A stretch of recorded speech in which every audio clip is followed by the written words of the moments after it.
was looking at the past 30 years of heritage management.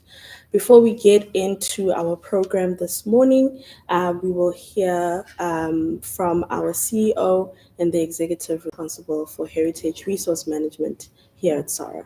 Thank you. The Western Highveld of Gauteng is a region unlike any other. Temperatures here range from freezing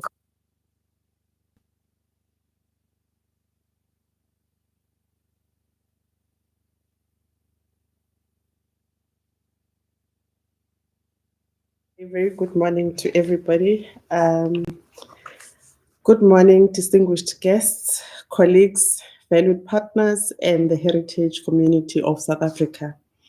It is my great privilege to welcome you to SARA's 2024 Heritage Month webinar.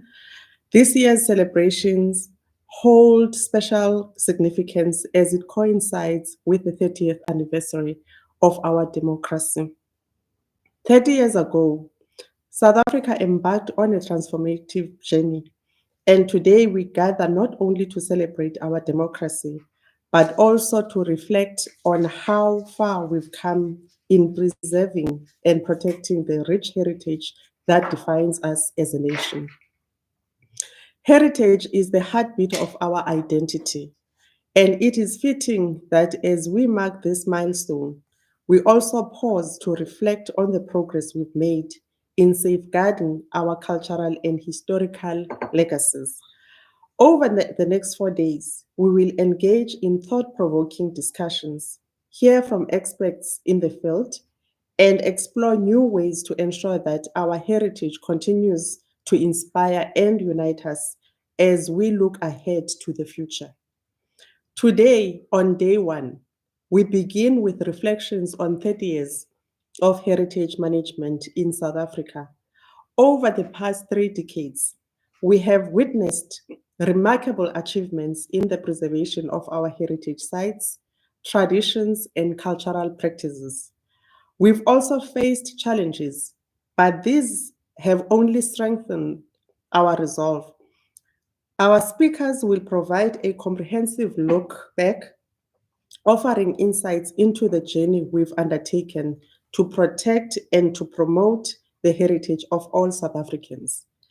Tomorrow, on day two, we shift our focus towards the next 30 years of heritage management. As we look ahead, we must ask ourselves, how do we build on the foundation of the past to ensure that our heritage is preserved for the future, for future generations?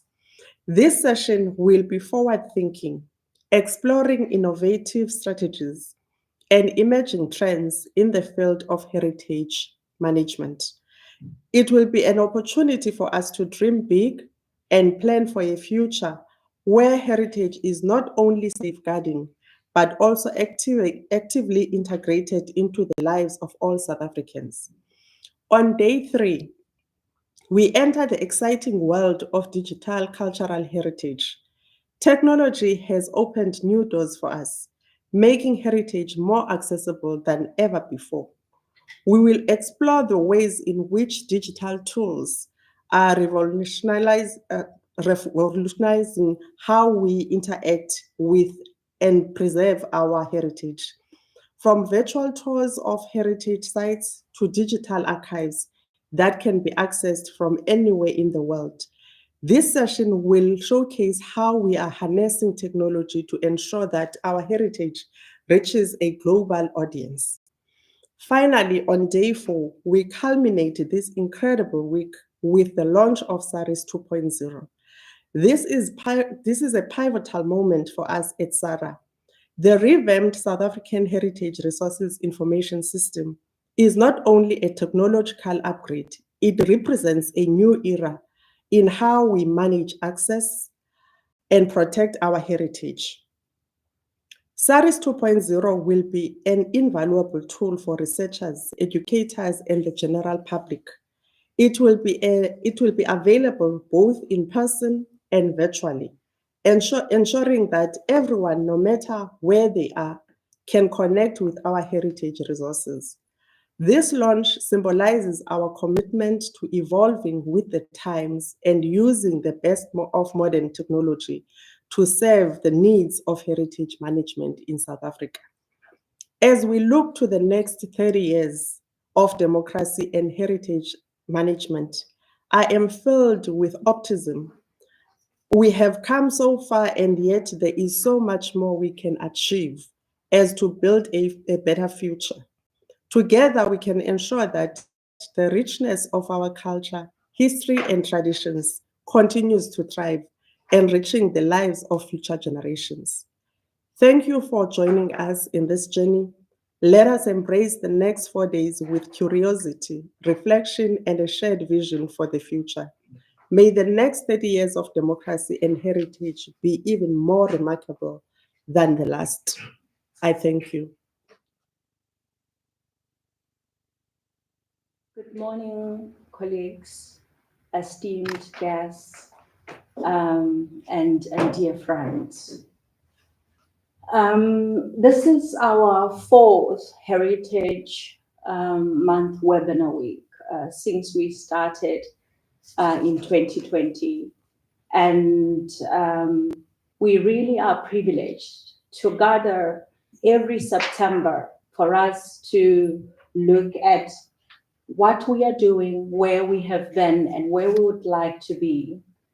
This sessions or this webinar offers us the opportunity to engage with our clients, our communities, and get feedback and the consents that those we work with in managing heritage resources may have. It is also a week for us to be able to reflect. And when we were preparing for this year, we really could not just take one theme over the 4 days. We had to provide for a broad spectrum of areas that we wanted to cover. And that is why you will see over the 4 days, we are looking at the various aspects as introduced to you by our CEO. On day one, it's quite important for us to reflect, because through reflections, we are able to see what have we done right, what have we done wrong, and where can we improve.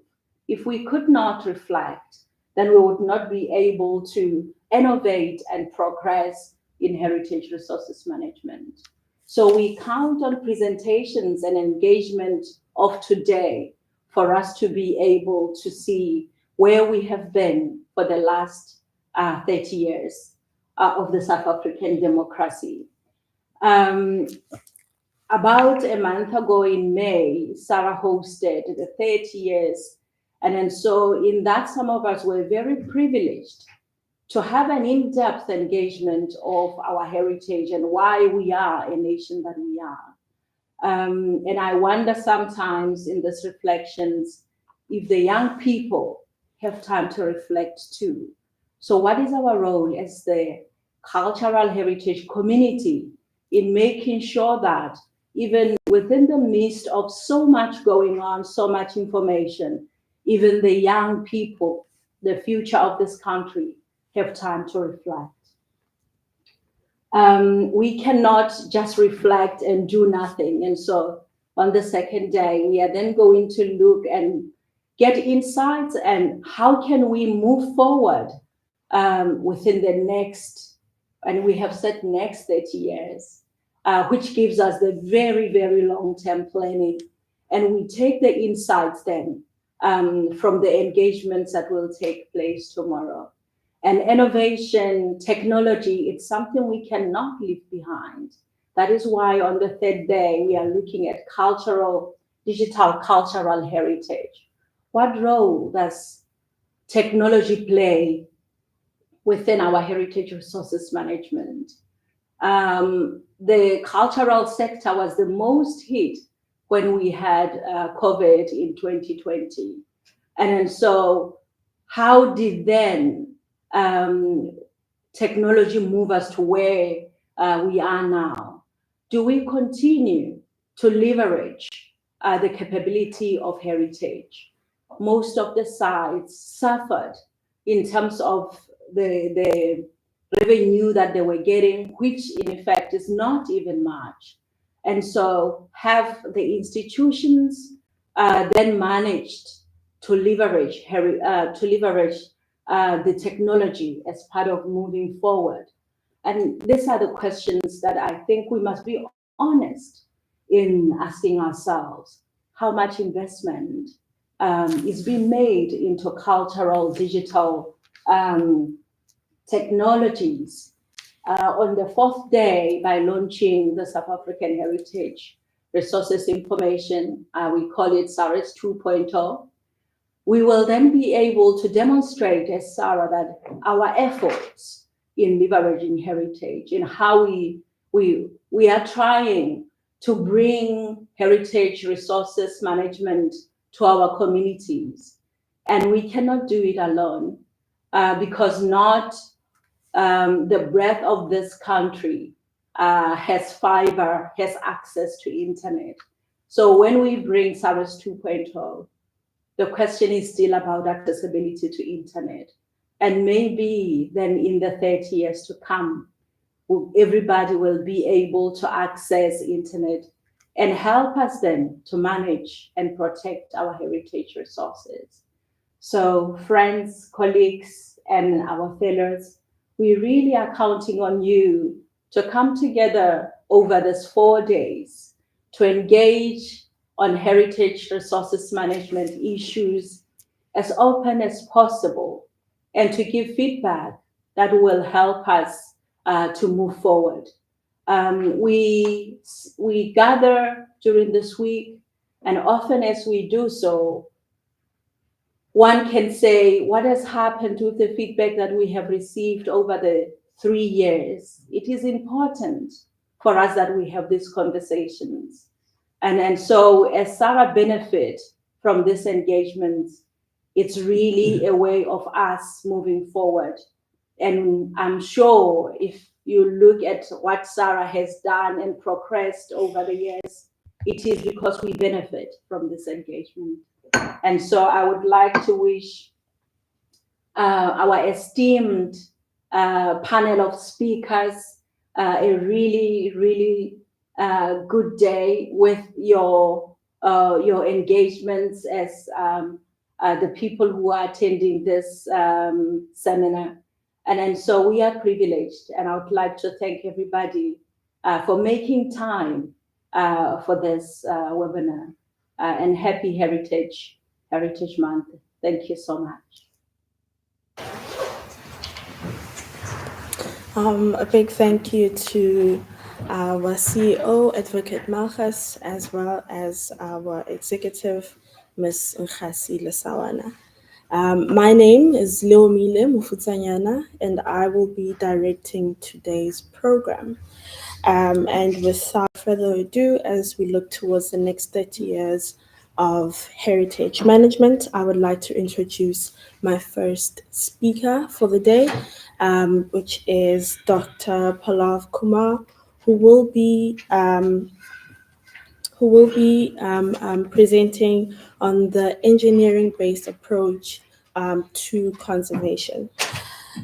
Prof. Kumar Pallav is an esteemed associate professor and chartered engineer who leads the Sustainable Heritage Research Unit within the Civil Engineering and Geomatics Department of the Cape Peninsula University of Technology, Bellville Campus, Cape Town. His academic journey began with a cum laude degree in civil engineering in 2001, where he ranked 10th in his university. He went on to earn a master's degree in structural engineering in 2003, graduating with honors and receiving a gold medal from the Indian Geotechnical Society. His pursuit of excellence continued with a PhD in structural engineering from, it's IIT. IIT. God.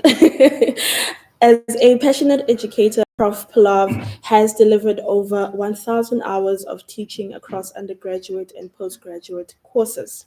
He has guided 3 PhD candidates, 13 master's students, and 24 BTech dissertation, with several research projects currently under his supervision. His research is primarily focused on building materials and seismic hazards, culminating in numerous publications, including book chapters, peer reviewed journal articles, and conference papers. Recently, he filed a patent an innovative building panel design that integrates energy generation and water harvesting. Prof. Palav has played a crucial role in organizing short courses, online webinars, and key conferences. His expertise has been recognized with 3 European Commission grants and a recent research exchange program grant with the University of Granada, Spain. He has raised international collaborations with institutions such as UPC Barcelona and Krech Technical University, Prague. Prof. Palav's leadership has strengthened ties between Cape Peninsula University of Technology and the South African Heritage Resources Agency, promoting heritage conservation in South Africa and beyond. His dedication to teaching, research, and community engagement emphasizes his significant impact on civil engineering. Prof. Palav, Thank you so welcome. much. You have the platform. Thank you. Let me share my screen first.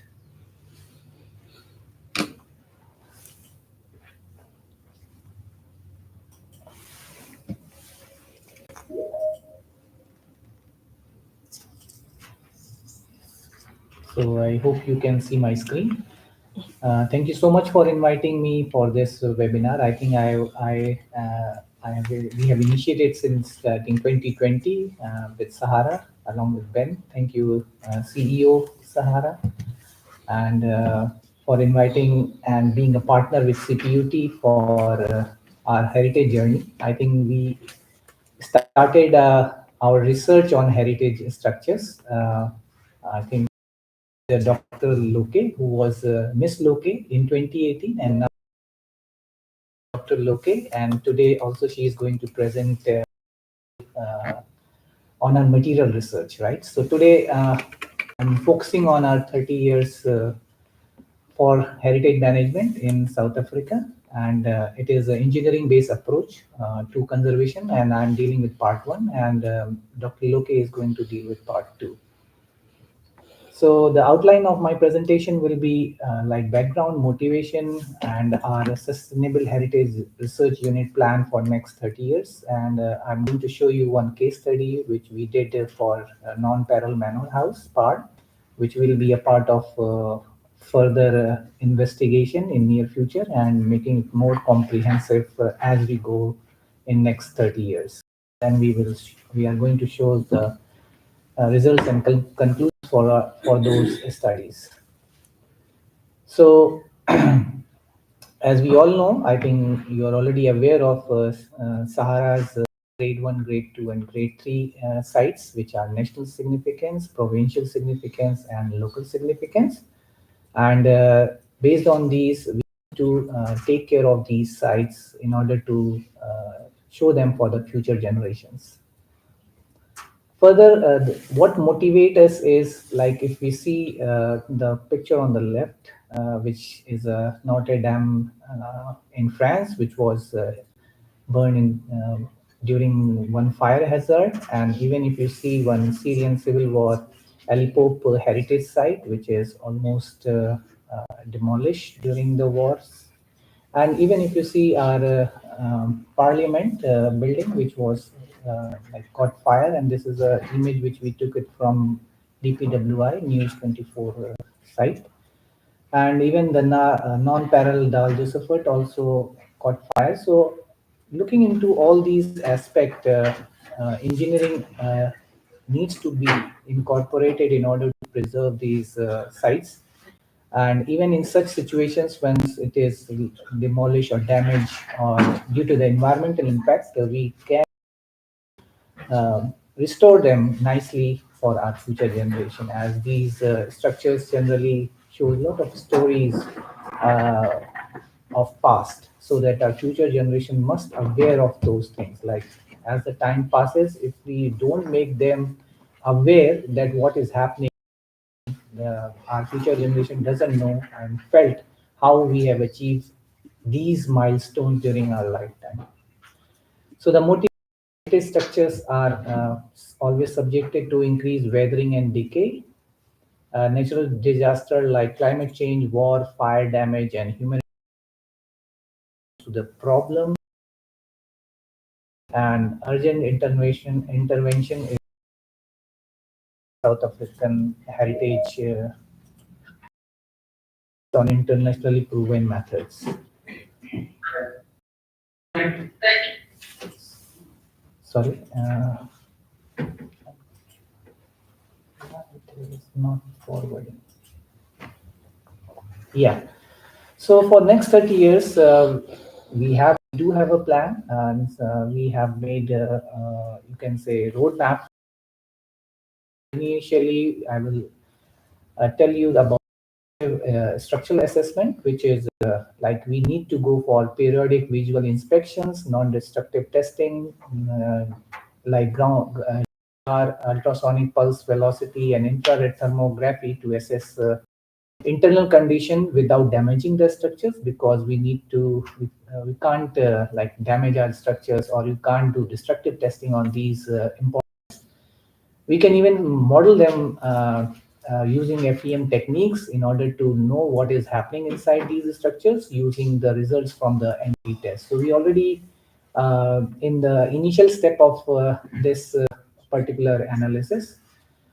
Further material preservation and repair, I think Dr. Loke is going to take through all these. So what our plan is, like we are already, she did a research on material compatibility studies, and she developed two materials during her doctoral dissertation. Further, we want to investigate nanoparticle for preservation, use of nanoparticle-based treatment for strengthening heritage you can say cementing material, protecting against moisture, biological growth, and environmental pollutants. Right. So this is our next level of research, which we will look for. Sustainable material use. That is what.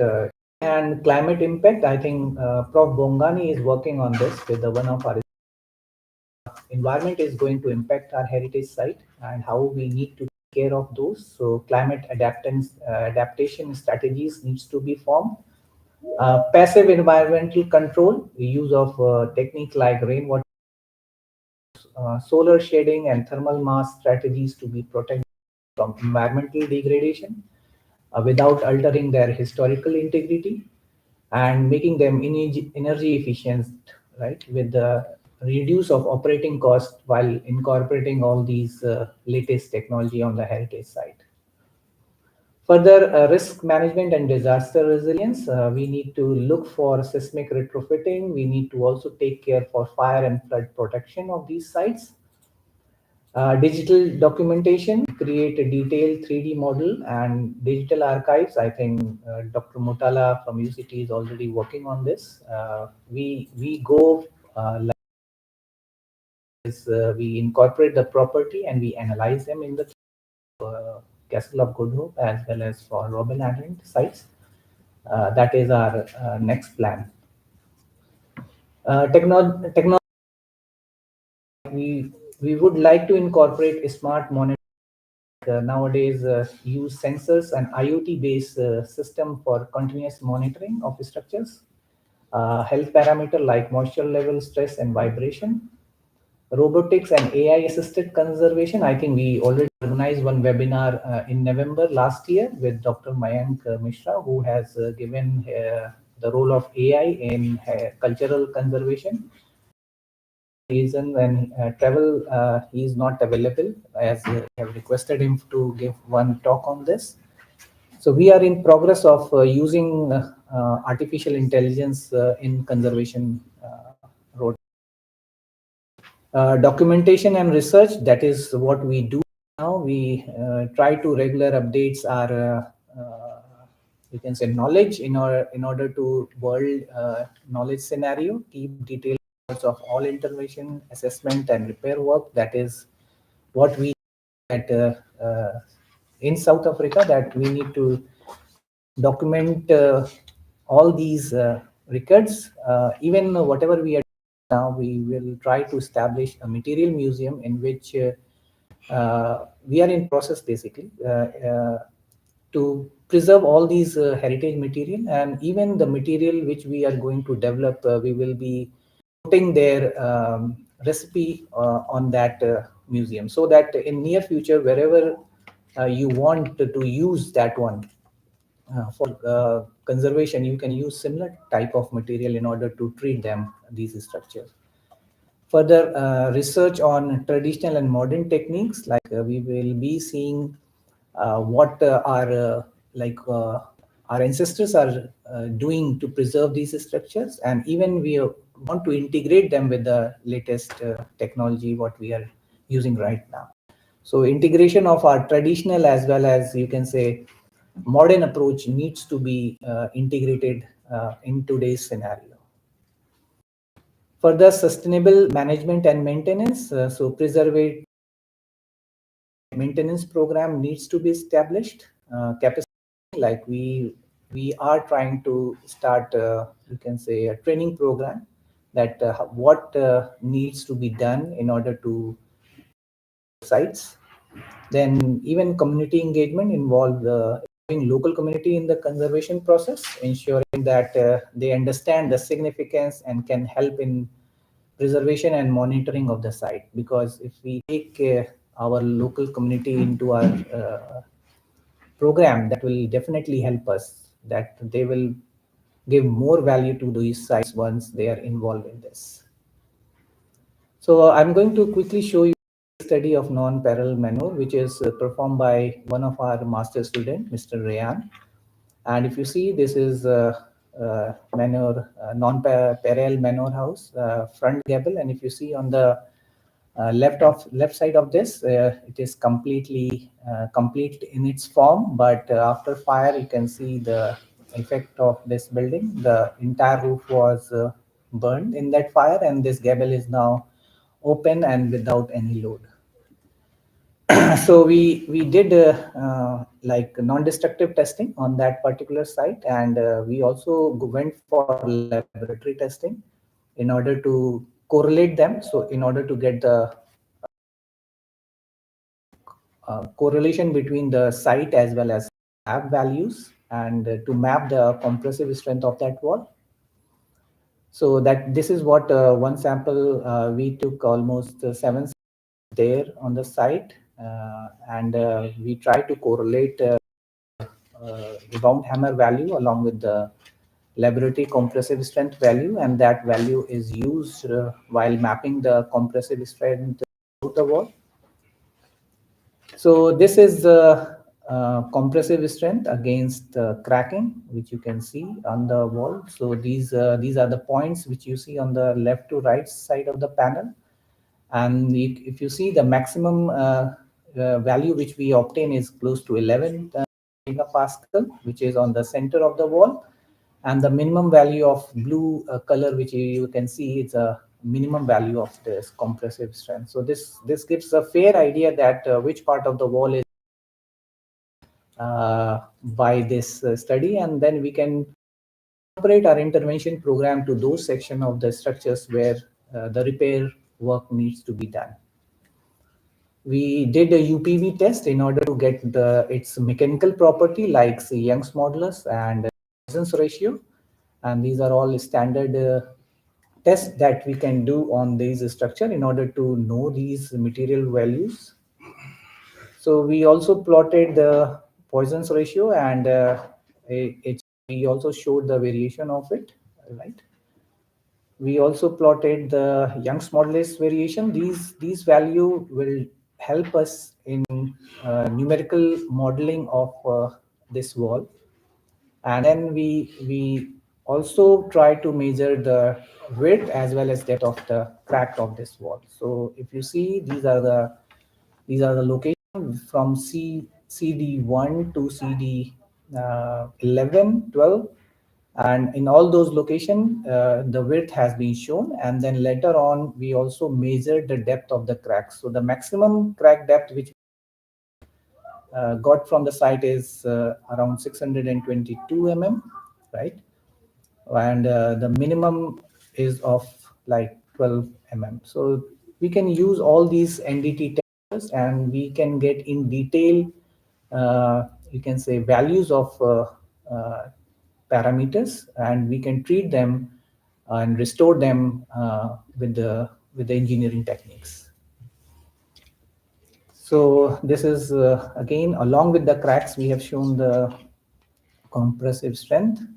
This is a variation of property which can be seen throughout the wall. And then what we did is we also model into the finite element, and we model them for the two scenarios, right? And then for these two scenarios, like one, we open the wall as it is, like it is fire damage, and another one we put a roof on it and then we try to analyze it. So in that case, if you see the maximum, you can say reaction which has been observed is 7.7 megapascal.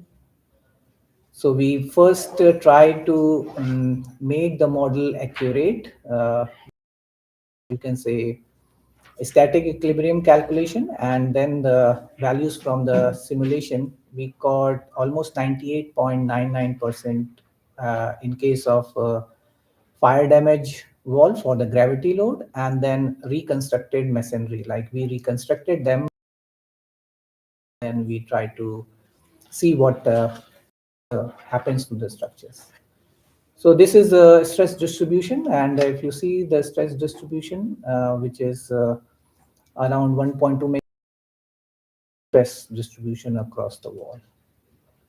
This is a displacement contour, and we can see the maximum is observed on this part. So this gives a fair idea that which portion of the wall needs to be taken, given due consideration for restoration purpose. So we theoretically reconstructed, like we try to hold this wall at the top with the roof and all. We put the loads from the as well on this walls, and then we analyze it. And if we see the distribution of stresses are a little bit increase, and because of the roof load, the deformation is little restricted because of binding them with the roof that wall, and that is how we can see how well the wall can be made stable with the help of the roof. So before you construct, if you do all such studies, you will able to understand that you don't have to invest money without knowing what is going to happen. You can do a lot of them digitally, and later on you can structure on the site, so that you can save a lot of money in order to rebuild that structures. So in conclusions, there is an extensive need for detailed 3D model and its analysis for proper conservation and restoration of heritage structures across South Africa. Engineering approach needs to be taken in order to accurately monitor and timely action and preservation of these heritage sites. Development through locally available resource and conservation education is required, and that is what we were trying to introduce through Shuru, that there should be some 1 year training or certificate program, then master's program on heritage sites. Then comprehensive structure assessment is required. Definitely interdisciplinary collaboration needed for such thing. Immediate restoration plan in this. This is our team at CPUT. Like we have a full set of professors and doctors are working on this. Professor is on rheology of this material. Dr. Bukenia is there for structural health monitoring. Dr. Purbehi, numerical model and computation. Prof. Bongani, Environmental Resource and Management, and Mr. Mosungu is on surveying part of geomatics, and Dr. Loke is with us. She is looking for the material characterization and development. We are also looking for training and workshop unit, but we are exploring that part.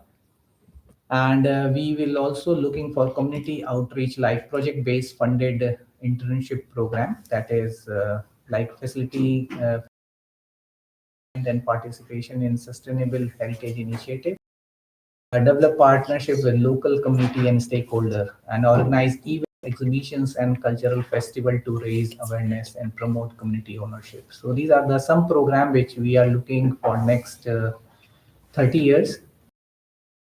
Definitely, because they are our guiding path.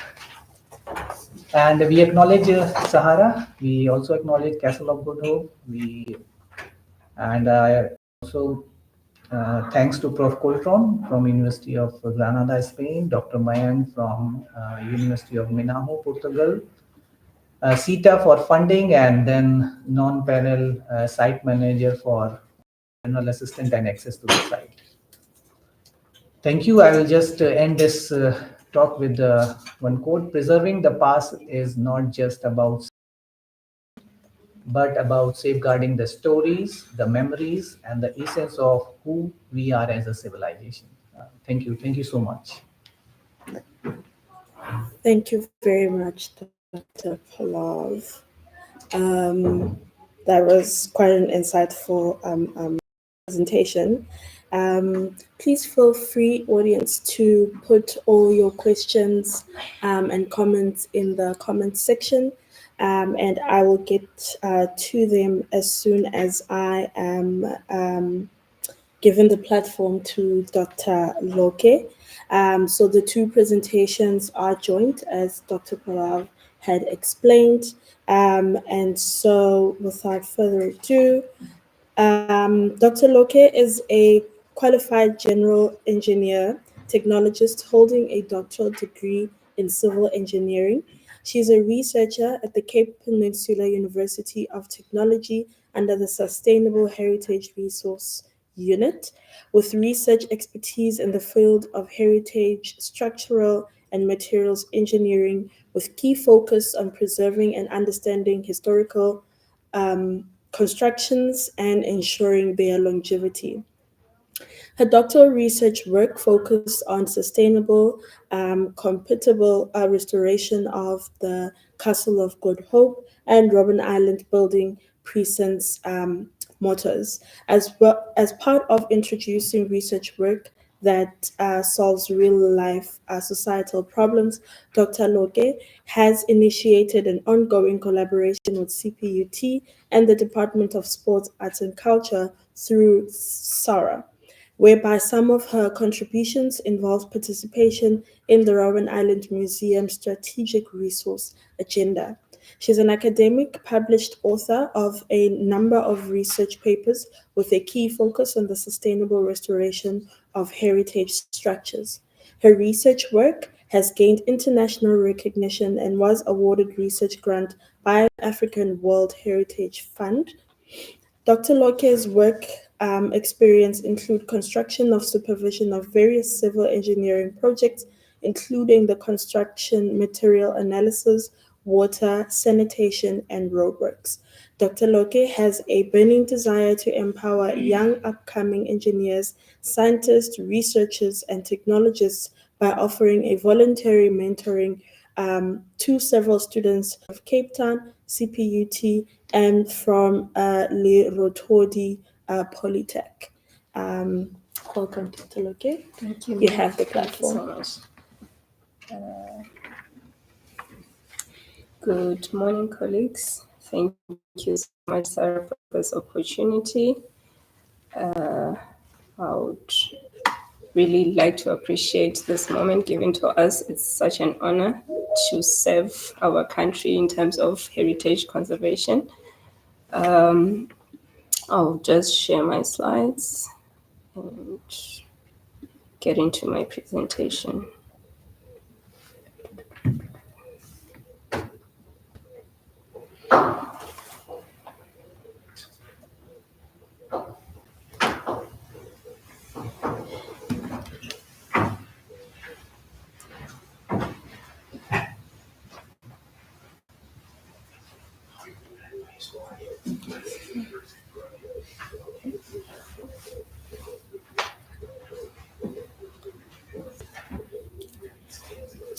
presentation.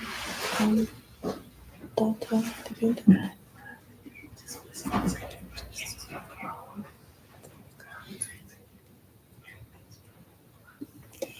Please pardon us while the presentation loads.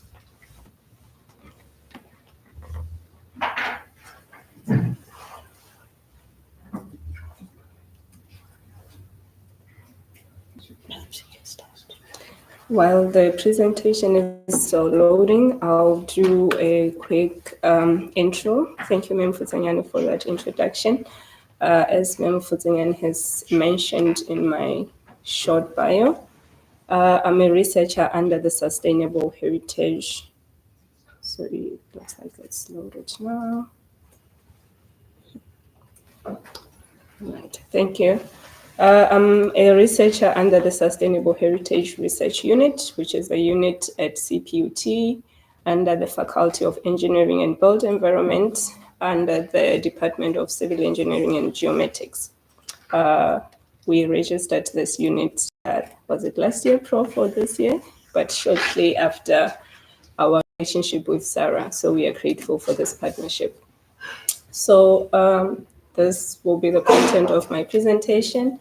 I'll just take us, I'm talking about what it is, what are we doing at CPUT, at Shuru, what has our relationship with Sarah benefited us and the country at large, and some of the reflections through this memorandum of understanding that CPUT has with Sarah, and then I'll take us through some 5-year plans.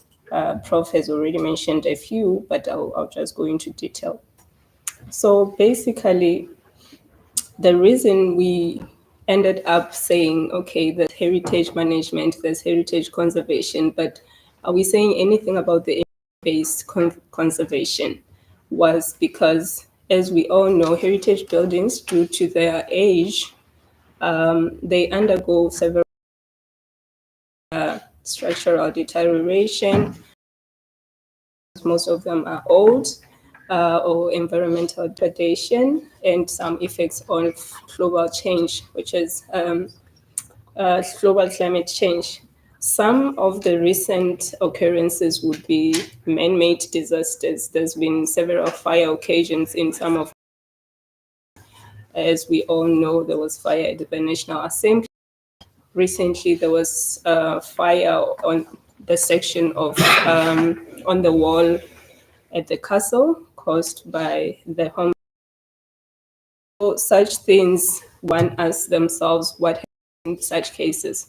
So after realizing that this unexpected occurrences happen on our heritage structures, as researchers, we had to come up with ways to say, can we at least try to do prevention rather than remedial measures?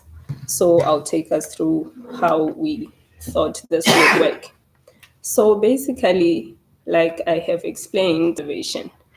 Obviously, these heritage structures represent a certain history or culture. For example, your Castle of Good Hope does not only represent South Africa, but as we all know, this building, we have our CEO in here.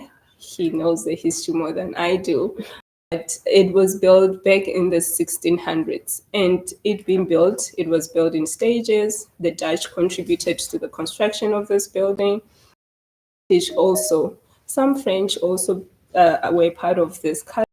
Now it belongs to us South Africans. So it says such history needs to be protected, not just for South Africans, but the world at large. Africa comes and now. Besides that, we realized that there's insufficient documentation of the materials that were used on these heritage structures. If you deep and dig, you'd find some pieces of information, but well documented. And also, it will be beneficial to do an engineering-based conservation just to evaluate the construction materials. What construction materials for those buildings, like I said in my previous slide, structures undergo deterioration, whether man-made or natural. they are bound to undergo such. And this is not just the case for the heritage buildings, but it is the case for even your modern contemporary constructions. Also, we realized that in trying to restore the structures or conserve them, there's a normal practice of using incompatible materials. So we're trying to come up with ways of designing compatible materials, them being into their durability.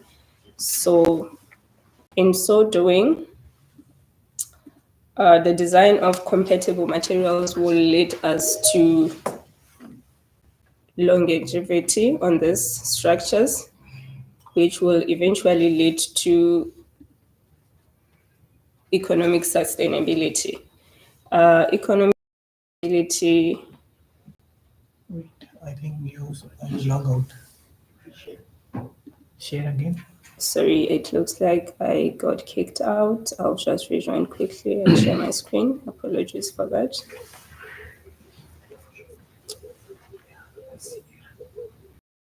While the presentation is still loading. So like saying, compatibility on restoration will lead to durability. For example, by compatibility, what do we mean? Obviously, there's previously we were using lime, using the ordinary Portland cement, your PPCs, part of that, your AfriSam and other cement production. Sorry, I'll just go straight to the slides. Cement production companies. So for us to say you have your heritage structure that has undergone deterioration and you're using cement, whereas you have no idea what material was your repeated repairs, and repeated repairs means the government has to time and time pay for such restoration works. Whereas when you use your compatible materials, it becomes durable and then lasts longer, meaning one restoration takes a longer time. So that was some of the motivation factors that we took into consideration. We embarked on this journey. So some reflections 5 years ago. So like Prof said, this journey started in 2018. That's when we introduced engineering-based conservation of our heritage structures. So since then, we have the background here on your screen. The background shows the SARA CEO, Advocate Malgus, and our DVC research at CPUT. So we had a signing of the Memorandum of Understanding between the two institutions, whereby CPUT provides research services to SARA when it comes to heritage structures. And SARA, in return, provides access to the sites and all the necessary support for such research work to be smooth and effective. So over these 5 years, we have really achieved a lot.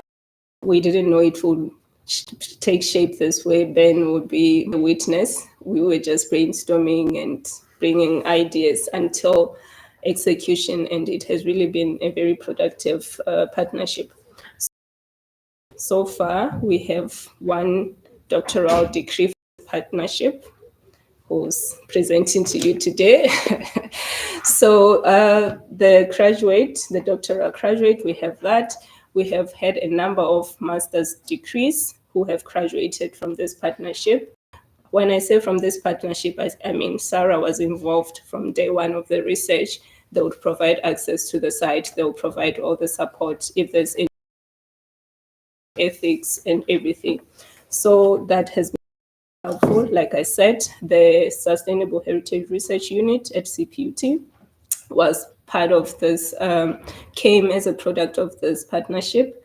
We also managed to attend some UNESCO WIPIC heritage presentation and interpretation workshop in Namibia, also supported by Sarah, whereby because we don't have much background on heritage structures as civil engineers, so we needed to be introduced to such for us to properly do our engineering practices on these heritage structures.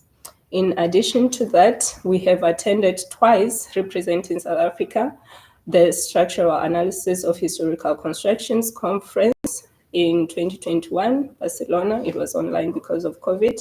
And then last year in Japan, whereby we were showcasing the work at the castle and obviously introducing South Africa to the world. And then we managed to get some funding from the African World Heritage Research Fund. So this just proves what we are doing is of not just African content, but it serves Africa at large, because otherwise African World Heritage Research Fund wouldn't have recognized this. So we are very grateful for that as well. And then we have an ongoing doctoral student who is evaluating the impacts of global warming on heritage structures. And then we are having a civil engineer graduating student who's graduating this December. His research was on the use of machine learning techniques in the detection of wall defects in South African heritage. Some other points to reflect. We've had a number of master's graduates. Standard protocol for restoring heritage cementing materials was the deformation monitoring of heritage structures, finite element model of old masonry structures, estimation of mechanical properties, some investigation of construction materials for national, which is ongoing, contribution to the Robben Island Museum Strategic Research Plan. So all this just indicate our contribution and the benefits of this partnership, which does not only serve us as students, because obviously if you don't have a research area, you don't have access to your research, the research would be on standstill. But it shows that the research that we're doing is really beneficial for the community and South Africa at large. To the actual, I'll just run us through one of the projects I have indicated, which is the design and development of heritage mortars for conservation using the engineering approach.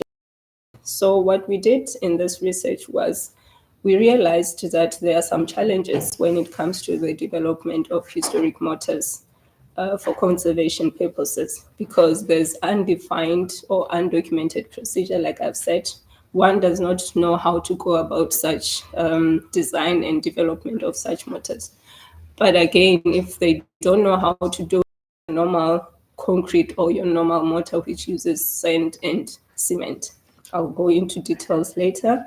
And then there's no, obviously the design and development of historic mortars is not a concept like a normal concrete is. Like I said, you have your mortar, you just take your sand, you mix with your cement, you get your mortar. When it comes to heritage structures, it's a different ballgame. So majority of the restorers, from our view and from the research, is that people might not be aware of that, or they are aware, but they need guidance as to how to go about that.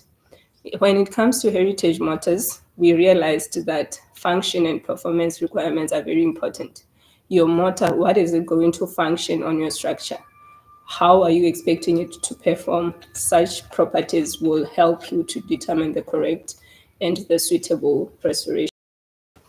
So in conclusion, the realization was that for you to design a compatible mortar, you have to have information on the existing materials. You have to know the existing mortar and the existing stone, if it's a stone building, or bricks, if it's a brick masonry. So such information is very important when it comes to the design of heritage mortars. When it comes to engineering approach, like I said before, there's a standard way of designing a mortar and producing a mortar, which I'll show later. But again, there's what we call engineering standards or construction standards. European standards, America, they have American standards. The recent one called the RILEM recommendations. So the RILEM recommendations focus mainly on heritage materials.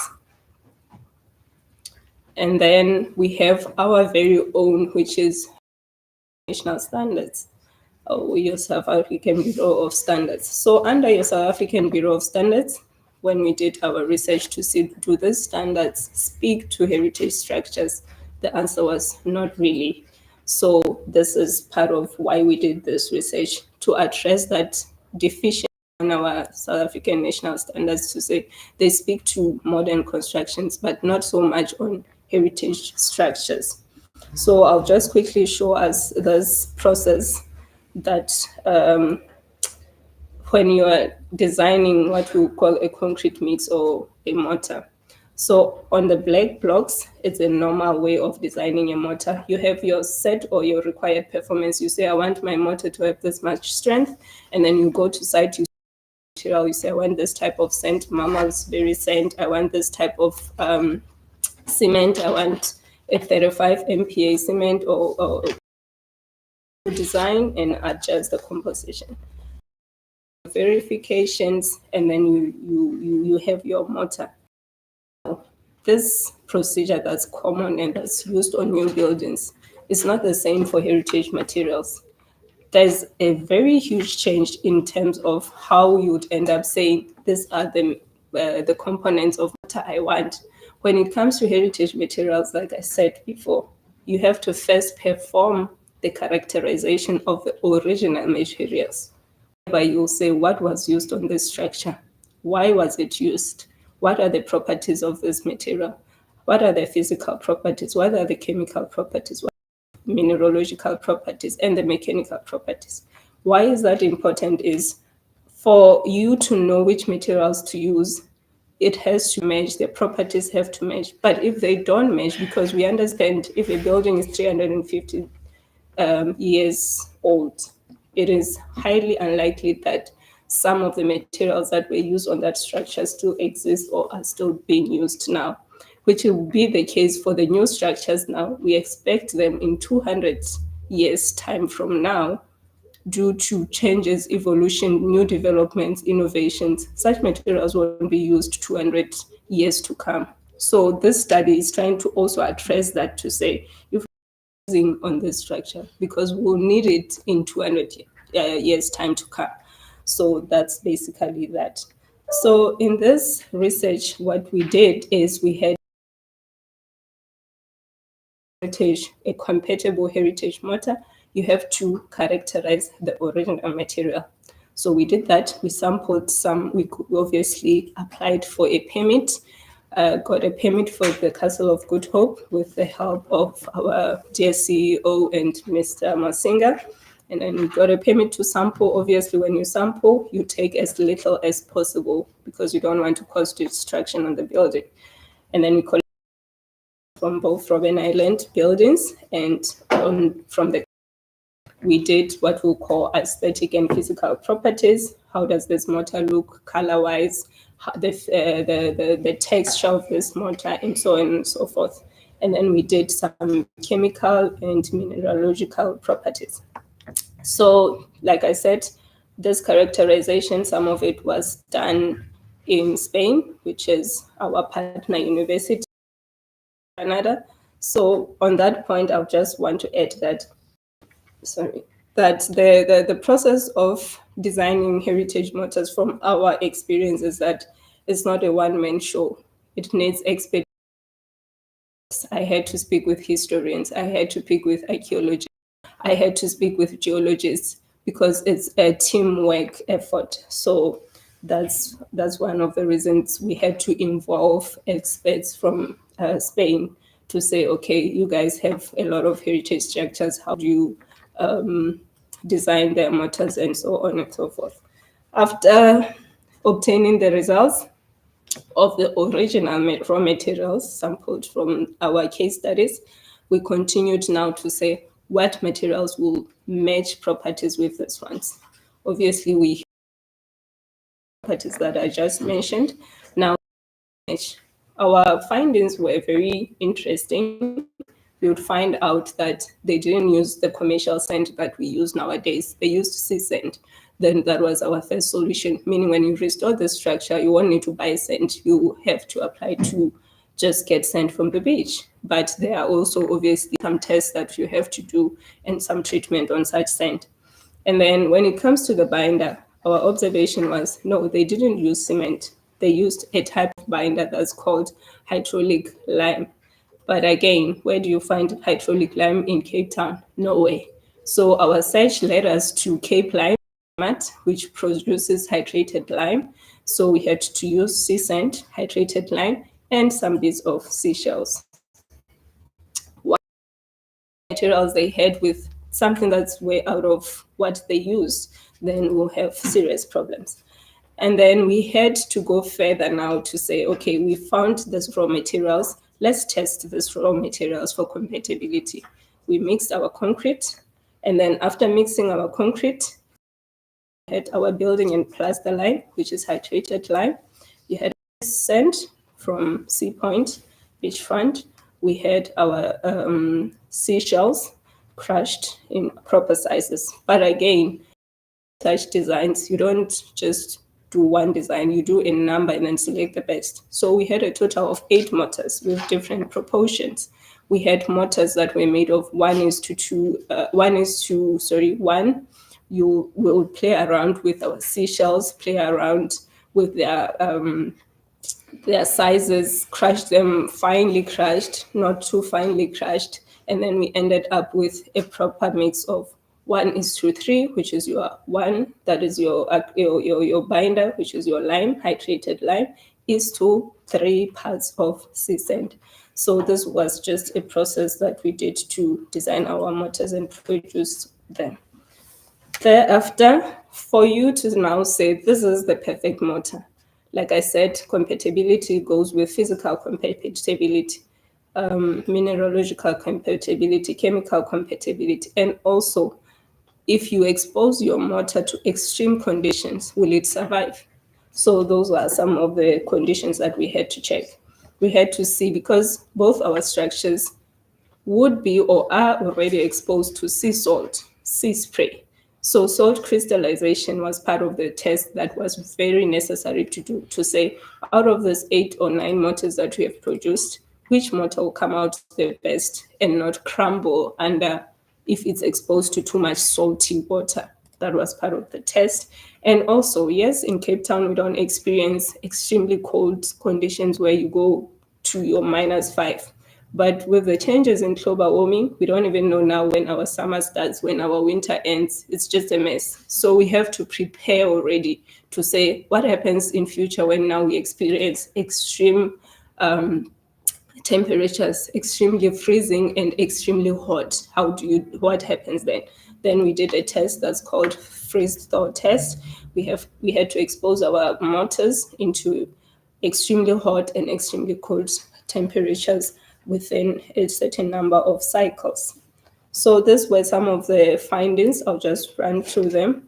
From this graph, you can see that a certain mortar, like I said, we had a number of mortars. So I just picked 6 here. These mortars had different compositions. So you'll see that from 0 cycle to 15 cycle, some mortars just at 6 cycle, they were already crumbling. So on the left-hand side, it shows you the sample size. The mortar was already breaking, meaning it can't survive such salty conditions. But the other mortars, which in one of these mortars was a 1:3 mortar, survived until the 15th cycle, meaning that mortar was durable enough to survive no matter how much you put in salt, which makes it suitable. The next one would be your freeze thaw. The same applies. Certain mortars. So if you can observe there from 0 to 9 cycle, because you expose this mortar to 30 days of freezing and thawing. So some mortars survived until the 30th cycle, whereas others just couldn't take it. So the ones that couldn't take it were not suitable. So in total, or in general, what was observed then was the certain type of mortar was suitable and was recommended for use. But there was a slight challenge, which I think everybody is aware of. So when you're doing such tests, yes, you want to match all the properties, but how do you match the color? The color is one aspect that still needs attention. How do you say, we want to take this mortar, apply it at a certain section on the Castle of Good Hope, and not see the color difference between what was there and what exists? But you can't do that because obviously the new mortar, the lime is still fresh, it hasn't undergone degradation. But the 360 or 50-year-old mortar has obviously lost color. We don't even know how it looked initially. So that's one aspect that still needs research. We still have to bring our heads together and figure that out, as to say, how do we now match the color of this new mortar to the existing? So all these mortars, they passed all the tests, but they failed the color, and it was expected. So that's one other area that needs to be looked into. So I'll just run through the 5-year plan, as Prof has already said. I wouldn't say 30 years because I'll be a grandmother by then. So I wouldn't know what's happening 30 years from now. Let me give myself 5 years devotion to say, in 5 years, this is what I plan and put my head on the chopping board to achieve. Okay. So in terms of the 5-year plan, we have the Heritage Material Museum, like Prof said. So obviously, when you're going for conferences, when you're collaborating, you go there not just for fun, but for getting ideas. So some of the ideas that we came up with from our visits and everything, as you can see on this picture, they have a nice heritage museum there. So you have your certain rocks from a certain heritage place, or a collection of such. So we thought it would be nice to have such a thing in Cape Town, to say to our kids in 10 years' time, this was the rock that was used, or this was the stone that was used to construct Robben Island. This was the rock that was used to construct the Castle of Good Hope. At our National Assembly, this type of paint or whatever material was used. So it would be nice to have such. So that's one of the major things that we have to all put our hands on. Obviously, this will not just be for display, it will also generate income in a way. Another thing that we propose, or that we plan to work on, is the Heritage Material Properties Card. Like I said, going through all this process of characterizing the materials to meet the new ones, it usually happens after we've had a case, I would call it a case, whereby now we want to restore a certain heritage building. Sometimes it's not even easy to extract the original material, let's say after fire. It's difficult to get such information. You can't really say this is the original material, there's fire, everything has been damaged. It would be nice or effective if we were to have this material properties way in advance before we need to do restoration. So having such property cards digitalized somewhere, put on a collection, you press there, and then you get all the properties to say, okay, at the National Assembly, at this certain wall, we use this type coral brick or this type clay brick from this place, this were the properties. If anything happens to that heritage site, we just extract that information and source the material. That is one of the ideas we have. As Prof has said, I won't go into detail about the 3D modeling and the others. I think he said a lot about those. Obviously, there's need for integration of artificial intelligence in heritage conservation. And then there's one student working on this, but really there's more research on mitigating the impacts of climate change on heritage structures. Further, we, like Prof has said, capacity building. We, as part of our partnership with Sarah, part of the agreement is we don't just keep the knowledge to ourselves, we distribute it for the benefit of our heritage structures. So some trainings from ourselves, we have done the research on heritage structures. How do you now involve the engineering approach into their conservation? Giving such training to the built environment unit staff would be beneficial.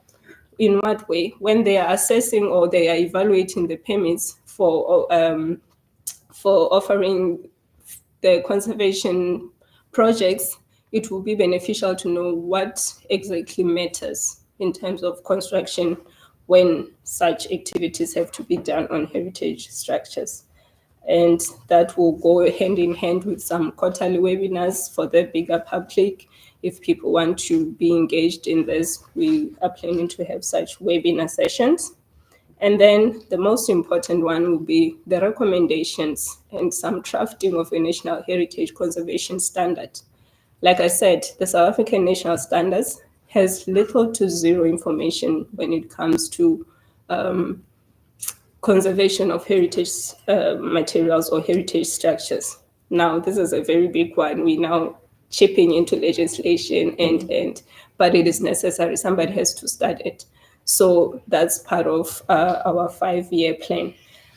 In conclusion, a number of people and organizations have contributed to us being successful over the 5 years of starting this. Like I said, the African World Heritage Fund, the Lesotho government was part of funding the project from 2018 until last year, and CPUT was also financially funding it. Afrimat was very helpful. They provided research materials for free. And then Sarah has been very helpful in terms of the access to the sites and the support. Mr. CEO, thank you, and Robin Island, and the rest. And then the research group in Spain, Professor Caltroni in particular, he was very helpful. His expertise made sure that we got everything right. And then the Department of Civil Engineering and Geomatics, our HOD, Ms. Kamali, thank you so much for your support, and the rest of the team. And thank you. That is it from me. Thank you so much, Dr. Lope and Dr. Polav. You guys are doing some really, really fascinating work. We did have some questions from our guests on Teams. I'll take one or two hands, but before I do that, there was a comment to Dr. Polav that stated that the work that you are doing and the projections in which you have stated should form part of every conservation management plan for structures, which is also part of the greater plan as part of your presentation. There was also a comment which Dr. Polav has somewhat addressed, but I will read it. And this was from Ms. Elodie, and it stated that what structural materials were used to re-roof the structures, and I believe this is based on your case study on Nonpareil, but also traditional, did you use traditional or was it lightweight steel? And what is the appetite to consider using lightweight steel with aesthetically appropriate eaves, detailing to minimize future fire damage?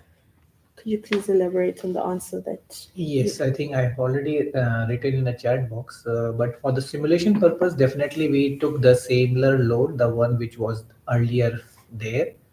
It was a wooden roof along with the brick chips over it.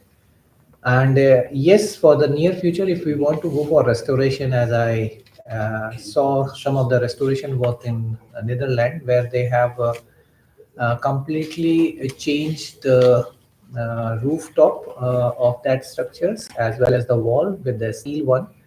And definitely the aesthetic part needs to be taken into care while we are restoring that part. So yeah, we can go for the new modern material, but yes, we need to see whether they are matching the way the olden material were there, and those can be done aesthetically. Yeah, definitely. Thank you. Thank you very much. There is a hand from Ceciline. You have the floor, ma'am.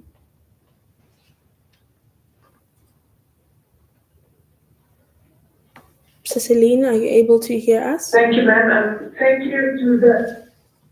Can you hear me? Yes. Can you hear me, ma'am? Yes, go ahead, please. Thank you. Thank you to the presenters for a much needed or much needed presentations and field of investigation. I just want to finally to you, to Dr. Loke, in terms of a cycle, what is a cycle composed, and then how do you account and factor in the variable of time? Thank you. Thank you. Before I hand over to Ms. Loke, can I please take Kwesi's hand as well? And then both questions will be addressed at the same time.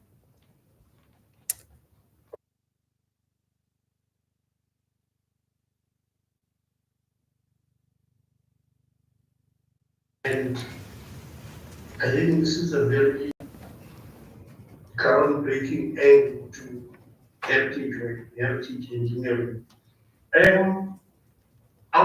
One of the things that have emerged with quite a number of heritage sites at the moment has been the issue of security and access. And ordinarily, each place would have a permit with that isolated case, if they must do backyard gates, if they must do perimeter access. But it looks like it's going to become the norm going forward for quite a few years, where people going for steel and copper and any of the recycling items. So I would think that some kind of overarching guidelines for security requirements here in Bangalore at some of these sites would be helpful to give guidance so that if the intervention meets certain minimum requirements, it's approvable in a straightforward way. And if it's a deviation, it must be clear, something like that. Do we have, or are we planning on such? Secondly, I was looking at the standards from the different regions of the world. Now, it happens that some of the heritage buildings and structures in South Africa are either earthen or thatch, whether it's Dutch or Zulu or whatever else. It can be rounded, it can be rectangular, but there is that particular heritage. And it's an expertise that is diminishing, and you also see that people are making all sorts of and older thatch roofs tended to last longer than some of the emerging ones. And I think there is an opportunity there for standards, and we might even end up collaborating at a site like this way to look at how it should have been done, how it is being done, and use that kind of thing for guidance. I'm sure if you look at KwaZulu-Natal, you have the other, the one that's complete thatch from ground to the top. The engineering guidelines or architectural guidelines that are being looked at. And then the last 2 points, or 2.5, you find that in some of the heritage buildings, you have got really rare materials for the roof, for the window panels, for the door panels. And it might be an issue. I know there was a time wouldn't be a bank where recycled items of that kind can be available for use at sites where you can't do a complete alternative, or guidance for suitable alternatives in some of the more standardized kind of things. And I think lastly, there has come up the issue of heritage areas or landscape. I'm thinking here of places like Bokup. I'm thinking of some townships, or even other village areas where they have a certain consistent kind of architecture. But now, with the needs of sustainable development, people attach pride to making changes that often give you a completely different viewscape. And the reality has been that viewscape issue have been limited to urban areas. And what flexible approach can we have to assist communities and planning in these areas so that if we have a heritage area approach or a landscape approach, we enable some of the indigenous or localized heritage infrastructure, as it were, and still accommodate sustainable development. Thank you very much. Thank you, Mr. Kwesi. Before I take your hand, Robin, I will allow our guests to first answer because that was quite elaborative. I'm not sure. Yes, I'll where. start. Okay. Thank you. Yeah, Thank sure, you go so first. much, Cecile and Mr. Kwesi, for the questions. I'll start with Cecile's question. So basically, since this was, yes, it will serve the castle and Robben Island buildings in the long run, but it was an academic research. So things such as funding affect the length, how long will the process take? Things such as academic registrations, there are other aspects in terms of you now completing a whole cycle of collecting the materials, characterizing them, and deciding on the end product. But I would say if things run smoothly, if there's enough funding, what do I mean by funding? Because for you to be traveling to extract materials, that's funding needed. For you to be going overseas like I did to characterize these materials, that's funding, and so on and so forth. But again, with collaboration with other universities when it comes to characterizing such materials, I believe there are other universities locally that might have the same testing techniques for such materials, so there won't be need to travel and go test overseas. So it shouldn't take, let's say you are characterizing five materials. Obviously, when it comes to SARA, permitting will be easier if you are doing it for conservation purposes. And then there's permitting involved. Now there's your extraction of materials. Also remember, bear in mind, you don't want to cause destruction on the site because it's an operational site. There's time for that as well. Now, for the characterization, also you need manpower. You need people to do the actual testing. So it can't take too long, but it will depend on those factors. It's hard to say it will take a year or 6 months.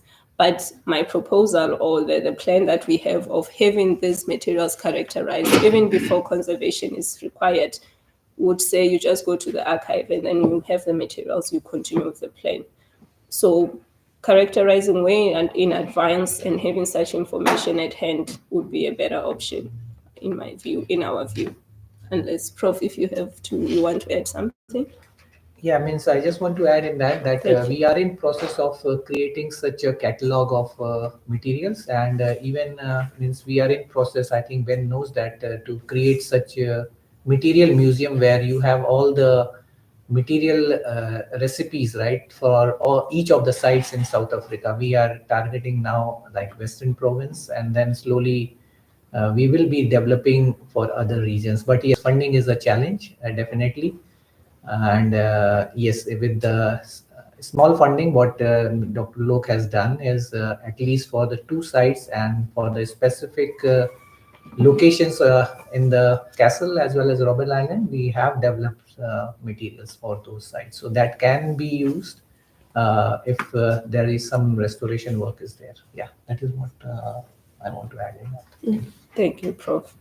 I would just address Mr. Kwesi's question. I think he was more agreeing with me mostly. Most of his question was agreeing to say we need a more sort of guideline or a process to say when you are, even if it's not mortars, when you're dealing with paint, these are the things you have to do on heritage structures. If you are to repair some gates or steel or roofing sheets or some roofing tiles and whatever materials, this is the guideline or the guide that we give you to say these are the things you have to do. This will avoid cases whereby you just go to do a conservation project, you do what you think is right. No one is, or not no one, but there's no set procedure to say step 1, step 2, step 3. So I think basically that was his input, unless if there was a an exact question, Prof. I couldn't pick any, Yeah, except means, I agree with, he agrees with what we were saying mostly. yes, I agree with that. Means if most of the first the work which Dr. Lopez has completed is was to develop a standard protocol for characterization of material. So that is one, you can say, master dissertation is still available, and then yeah, we need its process is already given in that, in order to, if you want to characterize with a low costing thing. That was a project that we have used very basic test, like the one who can use at graduation level, or you can say at 12th level. Those type of tests were have been used in that characterization. So at least you know what the material is. And as we say that the patient needs to be treated with the similar kind of like blood group, like if you want to, so the structure is in the same way. Like you can't treat that structure with the having a different property, and that is what they don't marry each other, and the problem propagates more. So yes, you need similar kind of material. I'm not saying the same kind of material, but you need a similar kind of material in order to treat them. That is what our intention is. And I do agree with the most of the point which you have mentioned. So if you see our, like the goal which I have mentioned, I think that covers most of the things in that. You need to use latest technology in order to monitor. You can use AI in order to make more better way to guide us in order to go for cultural heritage conservation. So that is what I want to add in this comments. Right? Thank you. Thank you very much. I think I had two questions on my side.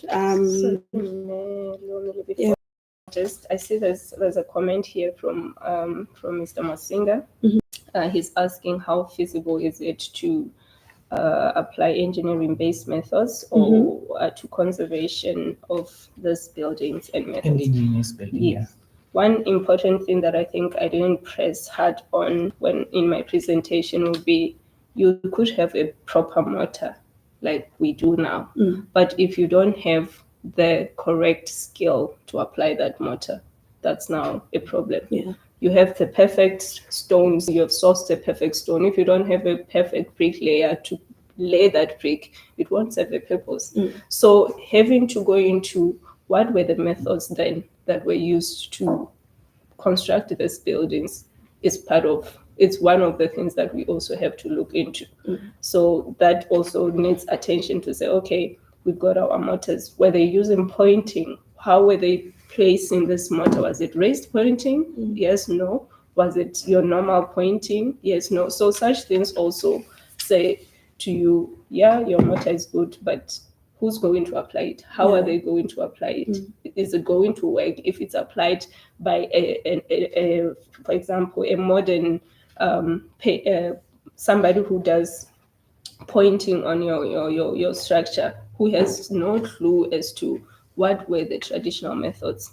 So that also, I think, is very important to and that address. is Yes, actually thank one you. of my questions, Okay. to say that to what extent have you considered Yes. normal, like traditional ways of, given the context in where we are, given some of the structures. And I think that's one of the points that Mr. Kwesi was alluding to, that there is, so to say, there is like the formalized structures given the context in which your research is based on, but then given the array of buildings that we have within the country, and also taking into consideration that it is heritage for the people by the people, and so taking those knowledge systems into consideration for the grand scheme of things.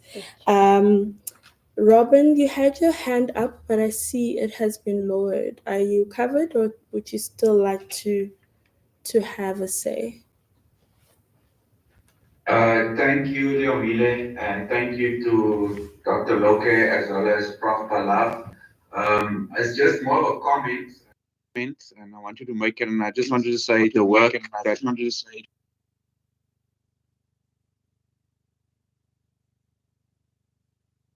even for our unit and for what we do, going into how our and also heritage buildings at large are being protected and the techniques that are going into it. So well done on that. And then also part of my comment I just want to say is that with the work that is currently being doing, I think also we must be very mindful and cognizant that as we continuously look after these sites and we alter them and we're changing like the lime and mortars bit by bit, that we should just always document and record it so that future generations, as Dr. Loke said, is able to see that in 20 years or 5 years ago that X, Y, and Z was done on this part, and this was the original, and this is how much it has changed, just to, in other words, to keep to the original or keep as close to the original. So yeah, with that being said, continue the work that you're doing. Thank you. Thank you Thank very you. much. I have quite a lot more questions, but I think the discussion would be ongoing.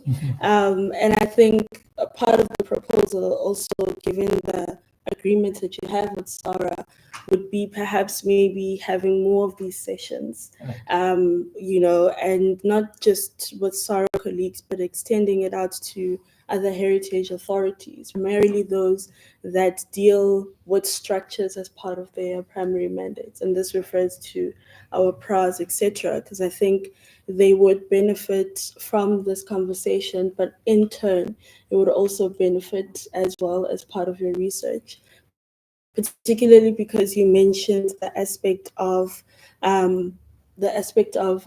legislation, because that's also another aspect that creeps in when research has been done and all of the work is lined up. Someone comes in and be like, red tape, and now you have to work around that. And I think having more authorities or engagements with heritage authorities, particularly as you review the building standards that you referred to, would actually be of greater significance to the work that you're doing. Thank you so much for the Thank you. presentations. Thank you so much for the insights. And I think our audience really, really enjoyed that engagement. And to more of these happening soon. Yes, Thank you definitely. so Thank you much. so much. We are going to have a change of our speakers. So we're just going to have a 5 minute intermission while we introduce our next set of speakers. Thank you, ladies and gentlemen. Thank you, ladies and gentlemen. Thank you, ladies and gentlemen. Thank you.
Away.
Thank you so much for that. And as we spear on ahead with our program, I will be introducing our next speaker. This is just a change to the program. So, Mr. Calvin Gilfillan will be our next speaker, and Mr. Keenan Africa will follow after him. Mr. Gilfillan will be presenting on transforming spaces, the Castle of Good Hope. He probably has one of the most difficult jobs with a quite highly contested space. Mr. Calvin Gilfillan is the current Chief Executive Officer of the Castle Control Board, the body that manages South Africa's oldest colonial building, the Castle of Good Hope. Under his leadership, the image of the Castle of Good Hope is being transformed from a bastion of armed colonial conquest and apartheid oppression into a symbol of inclusion, education, healing, and nation building. After completion of his BA Honours in Geography and Environmental Studies at the University of Western Cape in 1984. He joined UWC as a junior lecturer slash researcher in February of 1985. While lecturing, he completed his master's degree in Geography and Environmental Studies at UWC in 1991.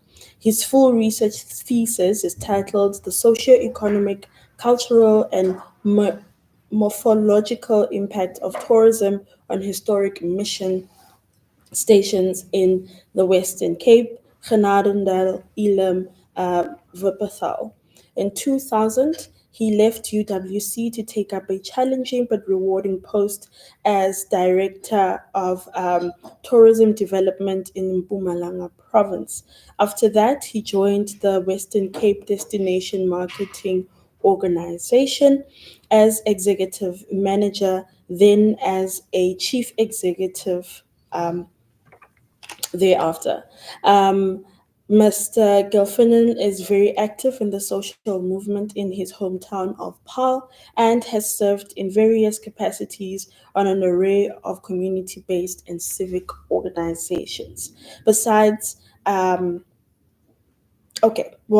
Mr. Gilfin's many public opinion pieces on contemporary heritage debate, he also regularly shares his expertise and experience on formal national and international platforms.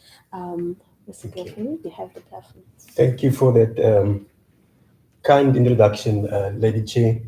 And I want to pay homage to Dr. Loki and Professor Kumar, who, in fact, I was blessed through Ben Mwazinga to also share on an international forum dealing with materiality at the material makeup of and chemical makeup of heritage buildings. Sri Lanka, the Netherlands, our colonial masters, and South Africa.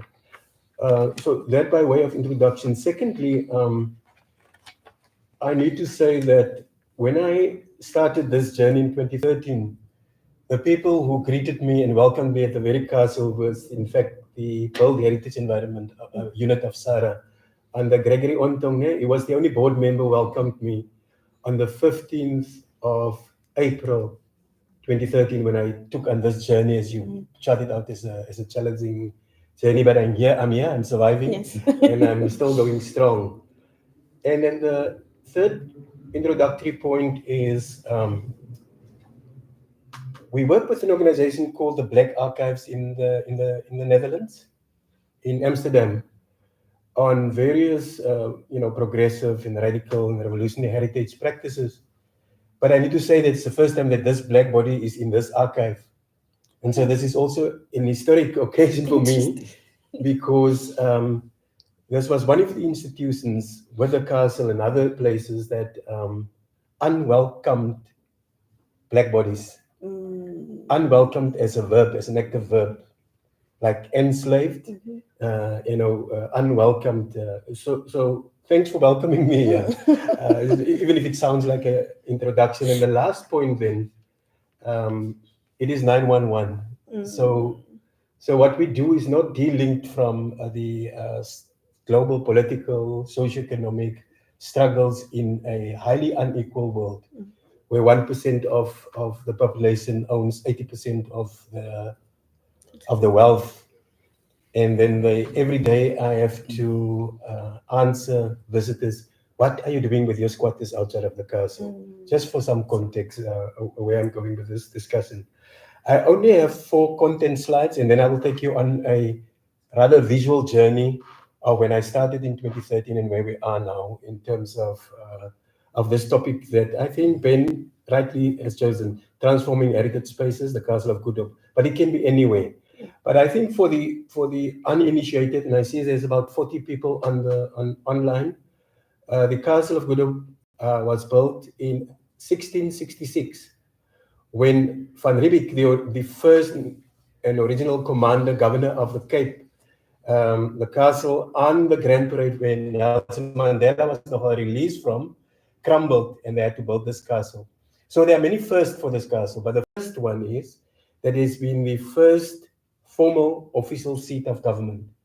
And I want to say that because if I don't get to the slide, when Parliament, where you also involved, when Parliament burned down, some of the function of Parliament has been moved. And one of the unintended consequences is that we now house some of the portfolio committees of Parliament at the castle, the original place of government. So it's an ironic 350-year turnaround twist of fate that we are talking about. But let me go through the slides because I am always careful that when you before lunchtime, you people get angry at you if you go too long. And I'm from Paarl. I'm a peasant. I'm working in the fields, but I'm also a techno peasant. So why is this thing not moving? I think it's taking time to catch Is it? up.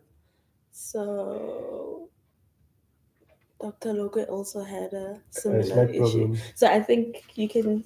I can talk while yeah. Yeah. And So my content slides, Chairperson, is that there's 10 years, and the theme is 30 years of democracy.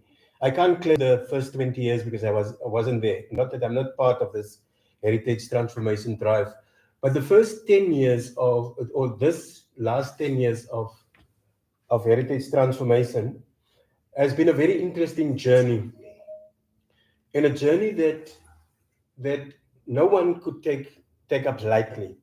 Because the castle has been framed or historically framed as the as the kind of the symbol, the visual symbol, the physical symbol, as you can see on that image of armed colonial conquest. It's the remnant, the physical remnant of that period of enslavement, of mercantile capital, of the extraction of goods from the global south into the global north, to build empires of oppression in the global north. So it is that symbol of armed colonial conquest. So it needed almost like a spring clean. You know, in spring, they say you must do a deep spring clean. So it needed a board and management structure to take it through that deep decolonial cleansing of the place, to open it up, to open up the space for people who were not welcomed at that place, and for people to find a link to that place, whether it is dark, whether it is complex, whether it's through the blood in the half a ton blocks that build the outer walls of the castle, whether it's the beautiful inlay wooden work of the enslaved people in the woodwork of the castle, or the cement, the mortar that Professor Kumar and them talked about it, mixing the mortar. But in a good, bad, sour, ugly way, there is for every South African, whether you're black, white, Xhosa, Zulu, Afrikaans, Christian, Hindu, there is a connection for you to the castle. Indirectly, either through the heritage and the history, but also whether you were in the army or whether you were in education, you'll find a place for you in that building. So we've chosen, the board chosen the slogan, bringing the people to the castle, but also taking the castle to the people. And Dr. Loke has spoken, and there was both coming to the castle for information, but also taking the castle out of the lab to analyze it. Likewise, school kids who come there, come into the castle, enjoy half a day, but they take their stories back to the other class that could not come to the castle. So it is a very powerful philosophy, and the board needed somebody to implement that vision. And as I say, chairperson and colleagues who are listening, so far so good. We've made mistakes in the to the that was there. Why do you put this? They call the king that we have in front of the castle, and if this thing moves, I will show it to you. Why do you bring these steel statues in front of the cut balcony where they don't belong there? So that's to the right. To the left, they say they tell us no, but this is an irredeemable space. You can't decolonize this space. You must leave it as it is. Even some people to the far left say, why don't you bomb the place? And then I say, but then Saul Kersner, bless his soul, and some of these people will come and they will build high-rising hotels on this building. And then what do we have to reflect on? It's almost like a gravestone of if you lost a dear one, there is a headstone, and you go reflect on that person's life. So much so the castle is also that space. Yeah, you can move while I talk. So what we have done, the arrival of the implementation of the intangible programs at the castle. In other words, to the minds, the bodies, and the hearts of the people coincided with one of the castle's major renovation periods. So it was a good time to interact with the physical embodiment of the castle and to the unseen, the intangible stories associated with the castle. The voices, female voices that's been suppressed at the castle. The fact that the castle is a hard, male, European structure that needs to transform into something that's welcoming. What we did at the tangible heritage site is to stay in close touch with SARA's built environment, so that we immediately know the rules, so that we don't have to go to lawyers to interpret the heritage rules for us. We have had them there. We have the privilege of having them right at our doorstep. So if we have to, for instance, apply to erect a lift in the castle, what are the rules and regulations to do A, B, and C? If we had to put up a statue at the castle, and we had to make a plinth for the castle, for the thing, and you go more than 40 centimeters deep, to have Sarah's built environment unit with us to guide us in this regard. But I have to say to you, Chairperson and fellow colleagues, before October 2016, the castle was not yet accredited as a Grade 1 National Heritage Site. It was still a provincial heritage site. So we had these two bosses to please, the provincial heritage authorities and the national authorities. And once that announcement was made in 2016, it almost came as, I don't say as a relief, because we are not reckless revolutionaries. We know that when you do something as serious as this, you need to be very meticulous and you have to be very serious, but you also don't have to be reckless. We have co-created these rules and regulations and laws. So you shouldn't disrespect, we should not disrespect these rules. And again, our benefit was that we had this Ben and Kobani and people like them on the site. It seems to me we can move now. Thank you so much, Ben. You're not only built environment, you're also IT guy. Thank you. So I've talked through that. Before you carry on, just for the benefit of the audience, there is a delay. I've just noted some of the comments. There is a delay that you will note, but please give it some time to load as the speaker is going. So that slide has summed up what I was painting in now, that my board, the support of my board, the buy-in, the fact that we had Sarah there, and that I could now go take you through the visual presentation of the spaces. Because my mother always say, if you can't take a picture of your work, then you might as well come and tell me what it is. So my first 15 years, I was a lecturer, and my grandfather never believed I worked, because I couldn't take him I couldn't take him a picture of what I was doing. You know, they were builders, they were making wood, they were physical people, and they didn't think that to speak is a to lecture is a work, it's a real job. So I know that, no, this is a real job. Okay, so the delay, there's still a delay. You can carry on. I'll flip you through. So one of the first, my new minister, executive authority is now Dr. Angie Matsecha, and she is there with my board members barely a week after she was sworn in as the new minister. She visited the castle.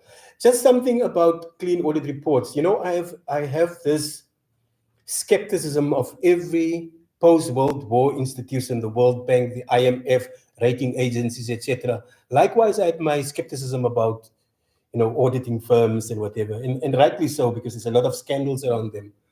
But I think what a clean audit does, it just gives you partners that confidence that they can work with you. There's no manga, there's, but other than that, it's neither here, neither there, but we managed to have 5 clean audit reports, and the rest was unqualified. And it just radiates that confidence when people want to invest money in you and time in you, that, it's a clean organization, so to speak. For me, it's a secondary issue, because at the end of the day, you need to make a difference on the 60 million of South Africans who doesn't care who the AG is, for that matter. So there's my board. Now I'm taking you through the images. I will run through them, just stop here and there, because there's essentially, I've spoken enough. I will just take you through the images. So that's a map of the castle, I would say, between like 10, 12 years ago. Not so much bringing the intangible, the stories, the interpretations. And I would say for about 350 years, that map, its dolphin pool, the arms, the garden, the bastions, the clock tower, all of that stayed like that intact for about 350 years ago. And in the past 10 years, this new map, which I colored in red, and again, sorry for the delay, it's coming up now.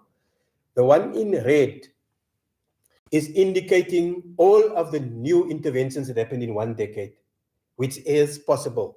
And I will have images of that, but I will take you quickly through it just in case my time.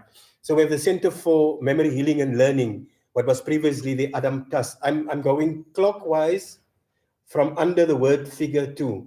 So the Center for Healing, Memory and Learning, the lift that I was talking about, the revamped interrogation chamber, torture chamber, the Tree of Dominion, the Kratua Memorial Bench, the Cape Slave Heritage Museum. In fact, between the drawing of this map, another intervention came. The Kuena Art Institute is our latest addition to that. A beautiful space that you just have to get.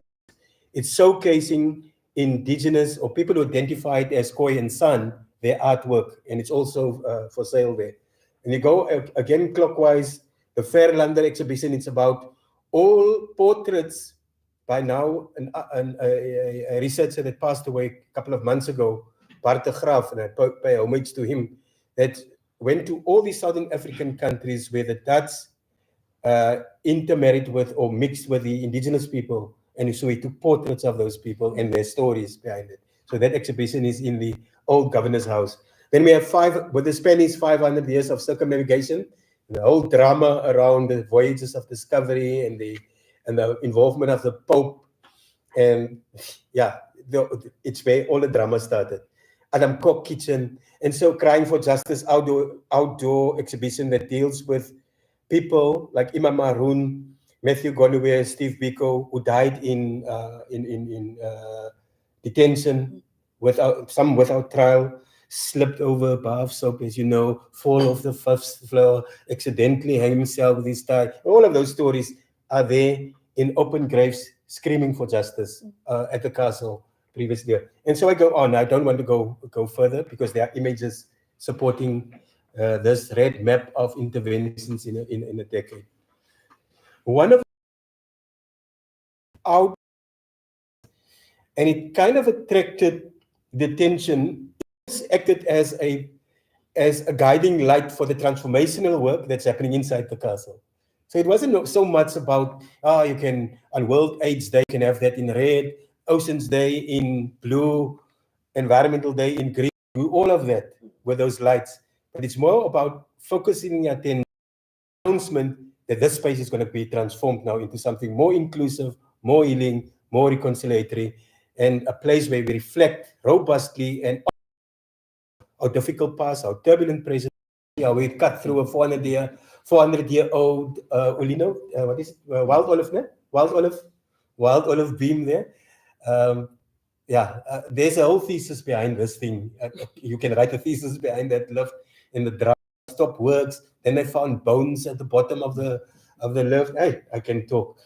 Then the next slide is the event that propelled us, apart from the LED lights, the colors. This is January 2016, commemorating 350 years of the castle at the Leerdam Bastion, is kind of the event that put the impetus around us both into this vision of transforming the castle. Because without that, you can go on, carry on like a crazy horse, and you will never be able to do your work. Deep and meaningful and, transformative, like I say, spring clean. You have to dig deep into the darkest corners of colonial concrete underneath that picture that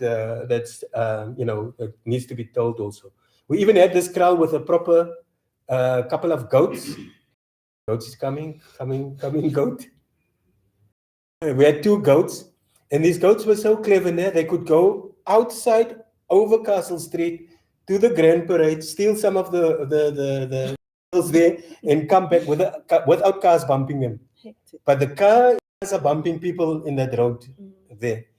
And we had messages from SPCA, are you looking after these goats? No, these goats don't belong in an urban area. Another drama. The goat is also the ear of the hippopotamus. One is another intervention, the Center for Memory, Healing and Learning. I've pressed my, I've pressed, but it doesn't want to come. Maybe if I press it. Yeah, that one. It will switch over to that one. That was opened in December 2016. It formerly was called the Adam Tas Hall, and it's now a center. In fact, while I'm speaking here, Portfolio Committee on Education is meeting there in that very same venue there. And then maybe the most controversial ones, I spoke about this briefly when we were fixing the computer, is the Warrior Kings honored at the castle also opened in 2016. Stacks of people who were detained at the castle, but whose histories were totally hidden inside the castle, and now confronting our present because it was left, because there's something untold in the past. So it's King Cetshwayo, Dauman, King Langalebelele, and King Sekokuni. All of them had spells of detention at the castle of Kudo. Then I'll vamos now quickly. My finger vamos is quickly, but there.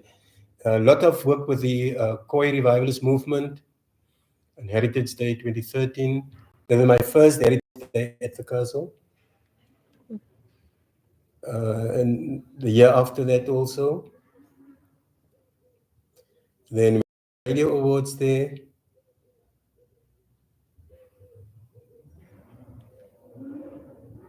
We have the Dutch Against Apartheid exhibition, Albie Sykes, Antjie Krog, Dutch ambassador, and the minstrels back there, the descendants of the enslaved people who built the very castle of Kudop. There's some school groups. We welcomes on a normal year some 35,000 scholars there, and enriching their minds with a kind of decolonial history. Khoi people in the Adam Kok kitchen, just under the governor's office. That's where his surname is coming from. Kok means cook. Kok is Afrikaans for cook in English, chef. He was serving he was a Griqua leader, and there's some of the Griqua dancers not far from his place. The annual slave run used to run around the castle. When we arrived, we said, why don't you come right through the castle? Then we have the MCQP, Mother City Queer Project also there.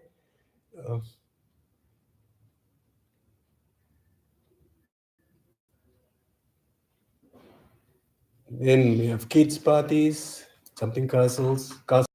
Then Dukan Flick, where we have like almost 2,000 ladies in the front courtyard just picnicking and enjoying themselves in this beautiful surroundings, taking in the history, the ambience, and taking some life lessons around there. This is also at our Heritage Day 2017. Then we also had the Cape Town International Flower Show there, but it stopped because it was actually not environmentally friendly, because it destroyed our lawns and our lots of water, etc.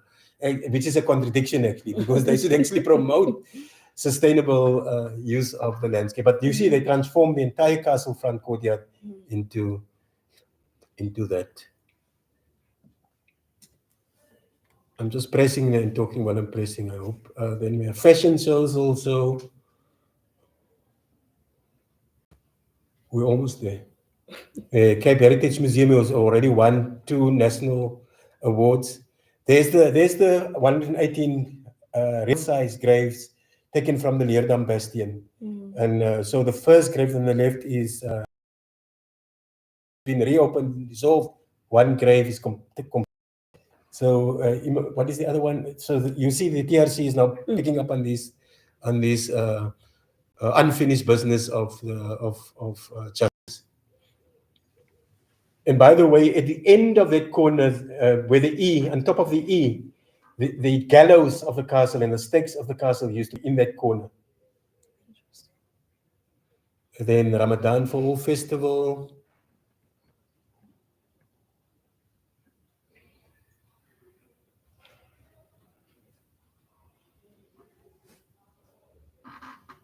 Then weddings. We do a lot of work with these were the first freedom fighters, after all peaceful resistance, that's in the early 60s. There's not this one. This one is a police officer talking about gender-based violence. Then we hosted the Bedin Minister of in the Kamesa Museum, another award-winning museum of the castle.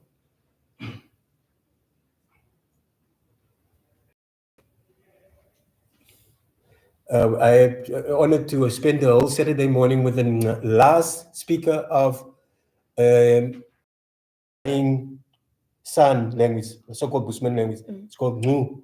Oma Katrina is the last mother tongue speaker of the name. And then we have also filming site. That's the Book of Negroes. That's Roots was shot at the castle. I think the Woman King after this one. The set of the Woman King.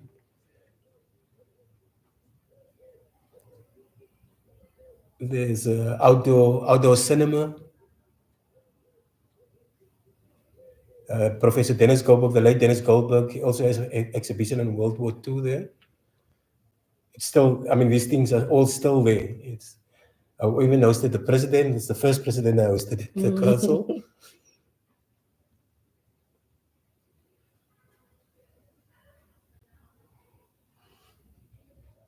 After COVID, we returned to school and building on this theme of inclusivity, because I believe that for true reconciliation to happen, the former oppressed and the former oppressor needs to find a common platform of power, of equal power relations in order to do that. And it's not there yet. So, but each of us has a duty to bring us closer to that, because there will be no peace if we don't do that. There's our former minister also at the castle, and MOU with Sarah at the castle.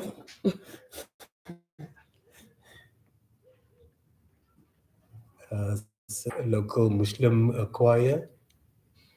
Gave the Dutch king and queen unpleasant welcome. I don't know how to. I'm Afrikaans speaking, so I don't know how to put this word. If I say Afrikaans, it will flow.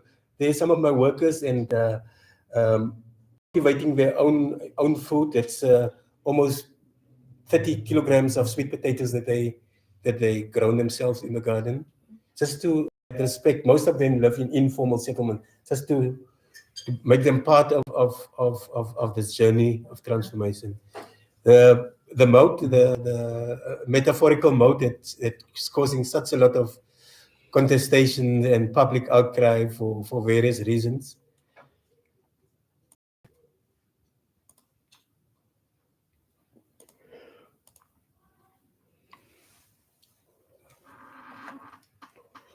We visited, while the bombs were falling on Gaza, we visited the national soccer team here. There's some of the more recent cultural activities at the castle. Just to say that be consistent. It's not, decolonization can't be a perfect. It must be genuine. And so you need consistency, you need a revolutionary fervor, you need to put your heart, soul, mind, reputation, everything. The Calvin squatters, as they call now commonly now. And to say that heritage is not for sissies, you have to deal with all of the issues that surround you. Heritage can't happen in a lab or in a museum. Part of it's happening in a milieu that's where we have youth unemployment. What is it now? 60%? 43. 43, yeah. Whatever. Professor Kumar is so in the picture. There's one of the portfolio committees talking about that, so I won't speak. And then my last slide is, this is our future. Thank you very much. I apologize. My finger is fast, but my computer is so sorry about that. Chairperson, thanks for bearing with me. Thank you very much. No problem. Thank you very much, Mr. Gelfelen. Everyone is welcome to raise their hands as well as to give any comments and feedback. And before I go into the comment section, I have a few questions on my own to get the audience going. But when you started, I also mentioned this, that you deal with the space of contestation. And I wonder what is your take in having a space that is representative of contestation? You see, when I joined the castle, I was thinking, what the hell am I doing here? But then after a year or two, I probably thought that I didn't join the castle called me. Because you have to have, a political understanding. You have to work with communities on the ground in order to weaponize yourself to deal with contested terrain. You can't go there and do it half-heartedly, unprepared, do it as I say, performative. It's real things coming to you. It's veiled threats. It is body language. It's the kind of language that you're using. Came to a space where there was still a lot of remnants of the old regime, so to speak. So the table was set already. So you knew you were walking into contested space, and you know that you will have to dig deep into your struggle credentials and how the struggle has kind of molded you to argue, and if you have to fight. I don't know if that explained to you. Yeah. So that's why, and this is a very sexist term that we use in where I'm coming from, that heritage is not for sissies. It is people's identity, it's people's pride, it's people's history, it's people's way of being. And now you come and ruffle that. Yeah. I leave it. Yeah. Because I won't give you specifics of some of the Yeah. threats that we went through. Yeah. Because I raised this question on the premise that it's quite interesting how Castle has sort of transformed or taken elements of itself, given the basis of what it is Yeah. and what it once represented. But then looking at the contemporary and the sort of events, for example, that are hosted. I remember about a year or two ago, there was a proposal to have a silent disco on Robben Island, and that Moved to wasn't, us. you see, and that wasn't as Accepted. Wasn't welcomed. accepted. Yes. It came to us. Yeah. And so I wondered, how does the castle engage with its representation in that manner? Because from a Robben Island perspective, at least in what was put out to the public, it's inappropriate. However, looking at some of the events that are hosted within the castle, how does the board navigate such narratives, and especially the various pools, given the types of representation? Yeah. You see, when I went for the interview in 2012, the board knows here is the candidate and they put their trust in there. Yeah? That's the candidate. Then when I come and meet the board, I trust that the board will trust me and I trust the board. So at the beginning, there's a lot of you testing, because you remember your CEO was on my board, Ezeko's CEO was on my board. This one, a very loaded board. The chief of the SNF is supposed to be on my board. So you know it's a heavy loaded board. It means that this is an important contested space. But after a year or so, you read the land, and then you know if what I thought at that stage, these crazy white people who put the earphones on and they dance and there's no music, I understand that there should also be a space for them to express themselves. I don't want to criticize my colleagues at Robben Island. In fact, of the 2 million pictures that I took, these people, there were pictures of the silent disco, and I took it off because one of the patrons dances on the narrow extent of the thing. And I might say, if they put it in public, it looked like you are reckless. Because what if that person falls off there? But they have this and they dance. So it's a judgment that you have to make over 365, 24/7. You have to make a judgment.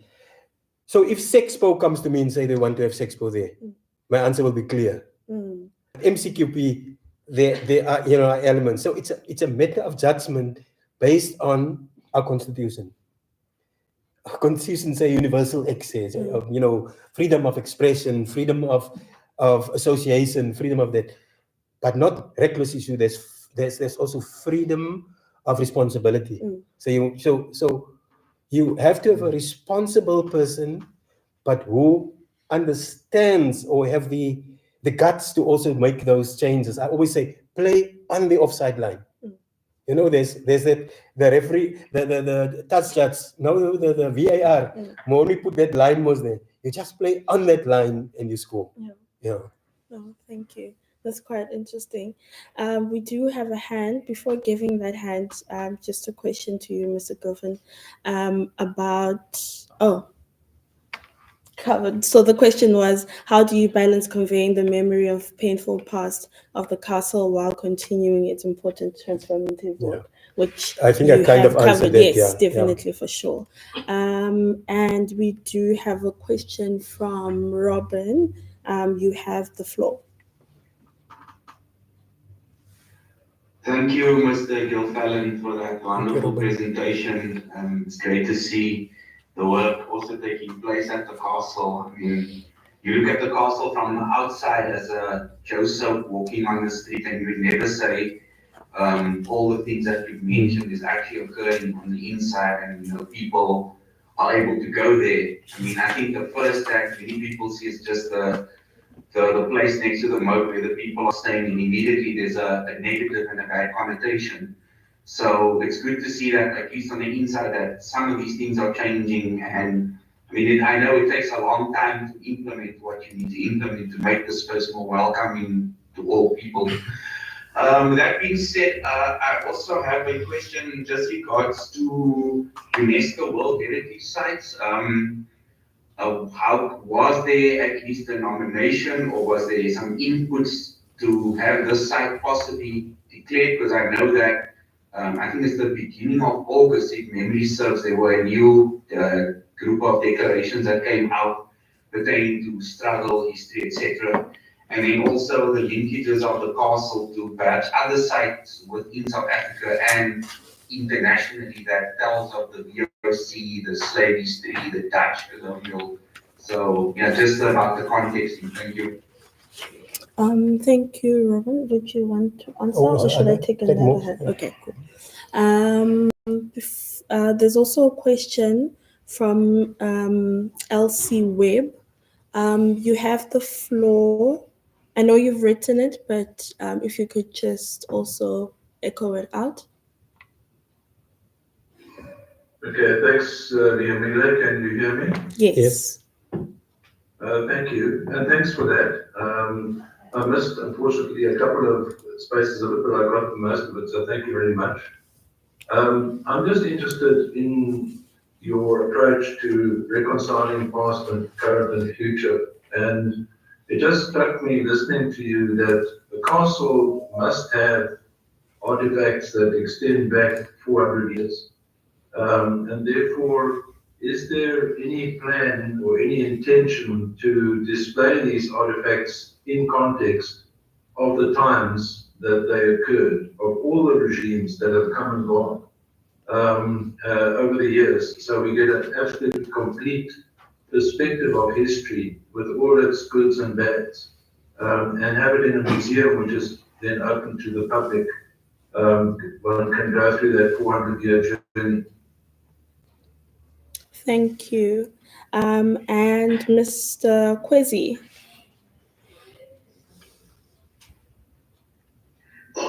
Thank you very much. And thanks, Carmen. I think this presentation, I've seen one version before, and this is a very strong and more powerful remix than the last one. I hope you will share it. But I think very important opportunities arise in this presentation for the castle as an incubator and as a place of certain implementation of the intangible cultural heritage convention, 20 convention. And I think there's also a chance for one of the next nominations, one of the team nominations that South Africa does, to deal with the heritage of the dialogue and conflict of civilizations and the heritage of resistance. That one is one of the main chapters. Some of the evidence that you presented connect practically, and it's the follow-up discussion we should be able to have. What can be done?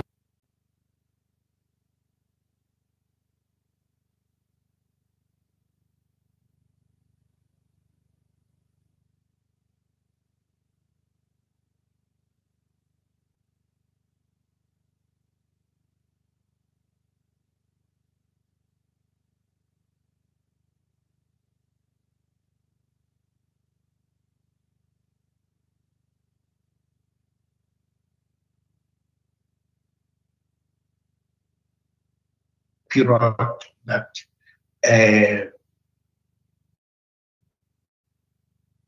those, and I think the issues that were raised today in relation to the castle provide key pointers, and some of the majesties who were captured there are connectable to moments, resistance epochs, but also sites and places that are alive just to varying degrees. And some of them have very robust tourism work happening. And that's why it must not be a lost opportunity. Perhaps by the time South Africa celebrates its 31st year of freedom, out of this conversation that Sarah has brought us, we should be able to put to the tentative list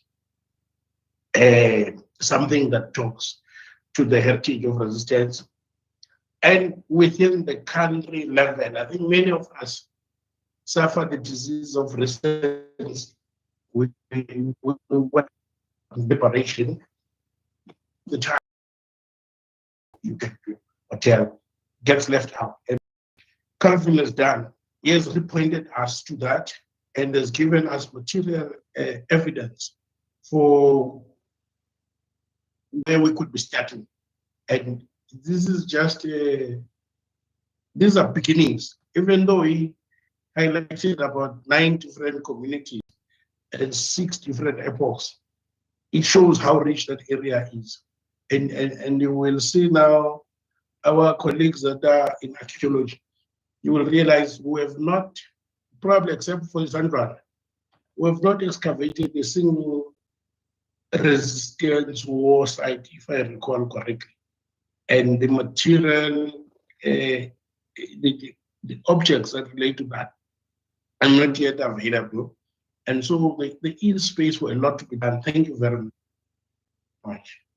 To add to the praises, do you have also a comment from Regina? Says, thank you, Calvin Gilfillan, for your leadership and role in making the castle an inclusive and representative space for all South Africans to identify with, which is constantly evolving. So, thank you. Thank you so much, Regina. It relates to the significance of the castle and the work at the castle, and how do we elevate that to beyond national status. Liberation route and space. Mr. Kwesi, you know, is very close to my heart. I was at the Tempe military base last week for the summer conference. You were also there.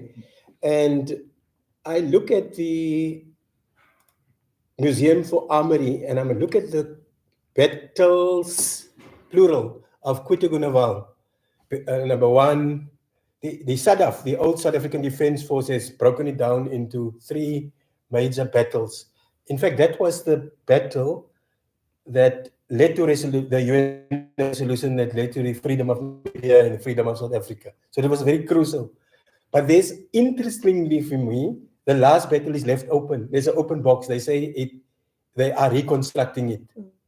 So it's very interesting. And one of a very close friend of mine was, I think he was in a battle, Colonel Patrick Ricketts passed away. We buried him earlier.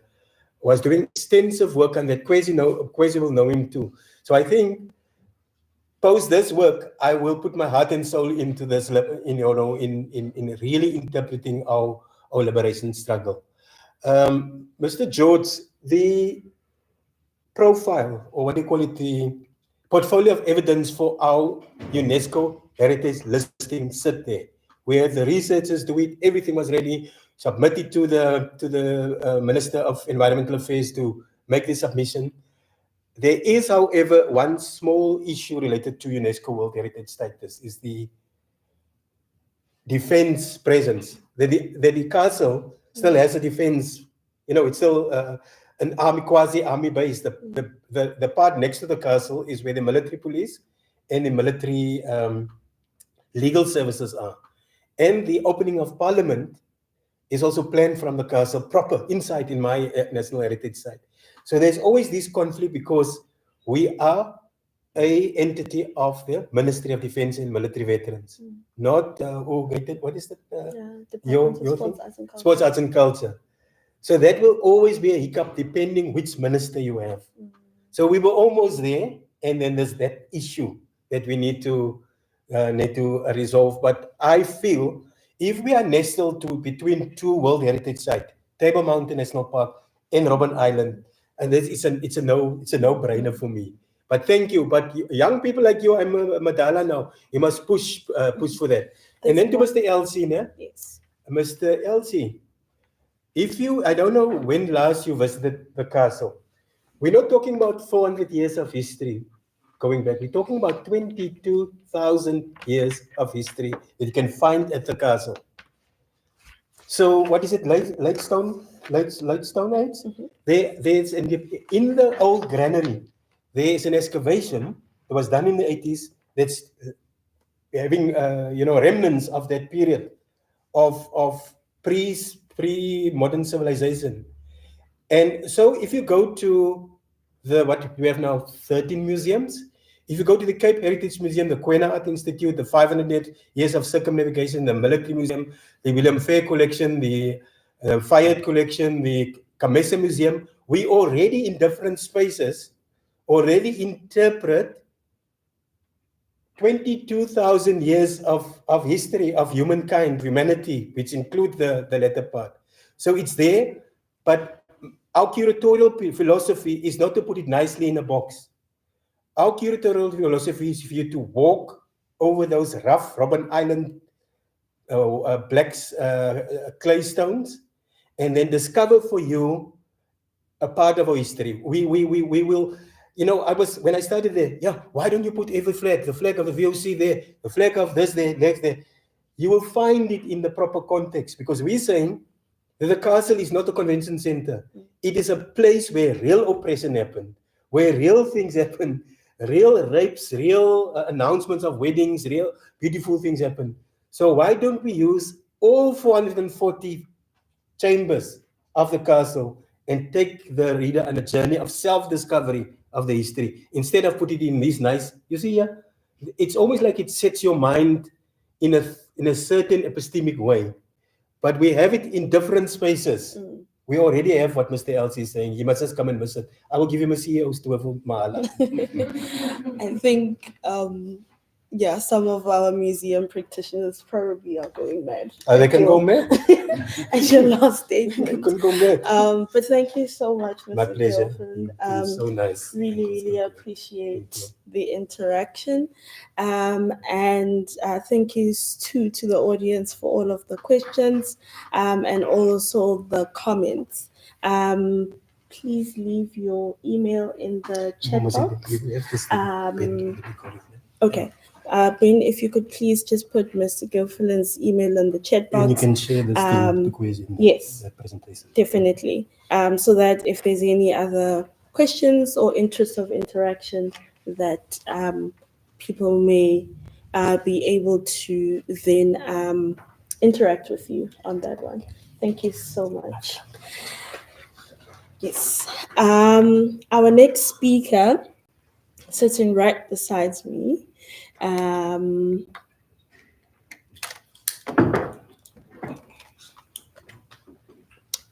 sorry, I'm just looking at the projection on screen. Okay. We are running behind.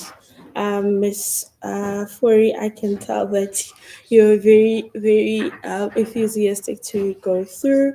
But we just have one speaker before you. Apologies for that, as well as the non-communication. The next speaker that we have is Mr. Keenan Africa, who is also my colleague in the Heritage Objects Unit. He joined SARA in 2021 as an intern, and he is currently overseeing the permitting role within the Heritage Objects Unit. He obtained his master's degree in history from the University of Western Cape and is currently a PhD candidate within the same institution. Thank you very much. You have the floor. Thank you. Good afternoon, everyone. And so this presentation will be on the role of theatre in transmitting South Africa's heritage. So just a background, a brief background. Growing up, when we still had to be content with DVD players, there was a DVD that I encountered, District 6, the musical, which was by the late, great Talib Peterson and David Kramer. And not being fully aware of the significance in that moment of District 6 and the people of District 6, that musical and DVD filled that void for me in that moment. And when I reflect on it now, still not in full recognition of District 6, you realize the roles of musicals and theatre productions in fulfilling and introducing a function of memory and storytelling, a living heritage. This presentation, continuing with the theme of theatre, has been divided into acts and includes an intermission, which I don't think we will get, but it will look at how theatre in South Africa fulfills a function of heritage and questions of how it can be safeguarded. It will provide a brief outline of what is intangible and tangible, what is intangible and living heritage, and theatres as a function of heritage, and concluding with safeguarding. First act. Heritage is a medium that traces and reflects the diverse and significant cultural identity within the context of now. It is South Africa. The vision of SARA is to be the agency that unites people through heritage. By preserving and promoting the, perhaps not in the traditional mold of a museum, SARA functions as a broader institution in reflecting changes and identities of what the nation. Important to this aspect is the idea of change and the meaning that is embedded in that change. According to the Act, National Heritage Resources Act number 25 of 1999, it is also the responsibility of SARA to conserve and manage heritage resources, which includes both objects associated with oral tradition or living heritage, also referred to as intangible heritage. The first systematic definition of intangible cultural heritage was formed in 2003 in the UNESCO Convention for the Safeguarding of Intangible Cultural Heritage. According to UNESCO, cultural heritage does not end at monuments and collections of objects. It also includes traditions or living expressions inherited from our ancestors and passed on to our descendants. Performing arts, social practices, rituals, knowledge and skills to produce traditional crafts. Intangible heritage is traditional, contemporary, and living at the same time, inclusive, representative, and community-based. The initial glossary and terms linked to the act and intent of intangible heritage are conservation, documentation, identification, preservation, promotion, protection, revitalization, sustainability, and transmission. Transmission encapsulates what has come to express the purpose of heritage. It's the ideals of inheritance and ensuring that heritage is managed and curated and transmitted to future generations. The NORA does mention intangible heritage through its definition of living heritage. Living aspects of inherited culture, oral tradition, oral history, performance and rituals, popular memory, skills, and techniques, indigenous knowledge systems, and holistic approaches to nature, society, and social relations. Noting then that performing arts falls under this umbrella of intangible heritage or heritage as outlined in the NARA, and acknowledging the complex interplay between tangible and intangible heritage, how do we perceive theatre to be transmitting heritage in South Africa's past and present? Within theatre and performance, what is to be transmitted and preserved when the tangible textual scripts, costumes, props, and stage settings are part and parcel of a performance tradition? Tangible heritage are the physical artifacts and other material objects that have cultural, historical, or artistic significance. Intangible heritage consists of practices, expressions, knowledge, and traditions that are passed down through generations. One can persist with a strict definition that separates the two. However, it should be noted that they do overlap.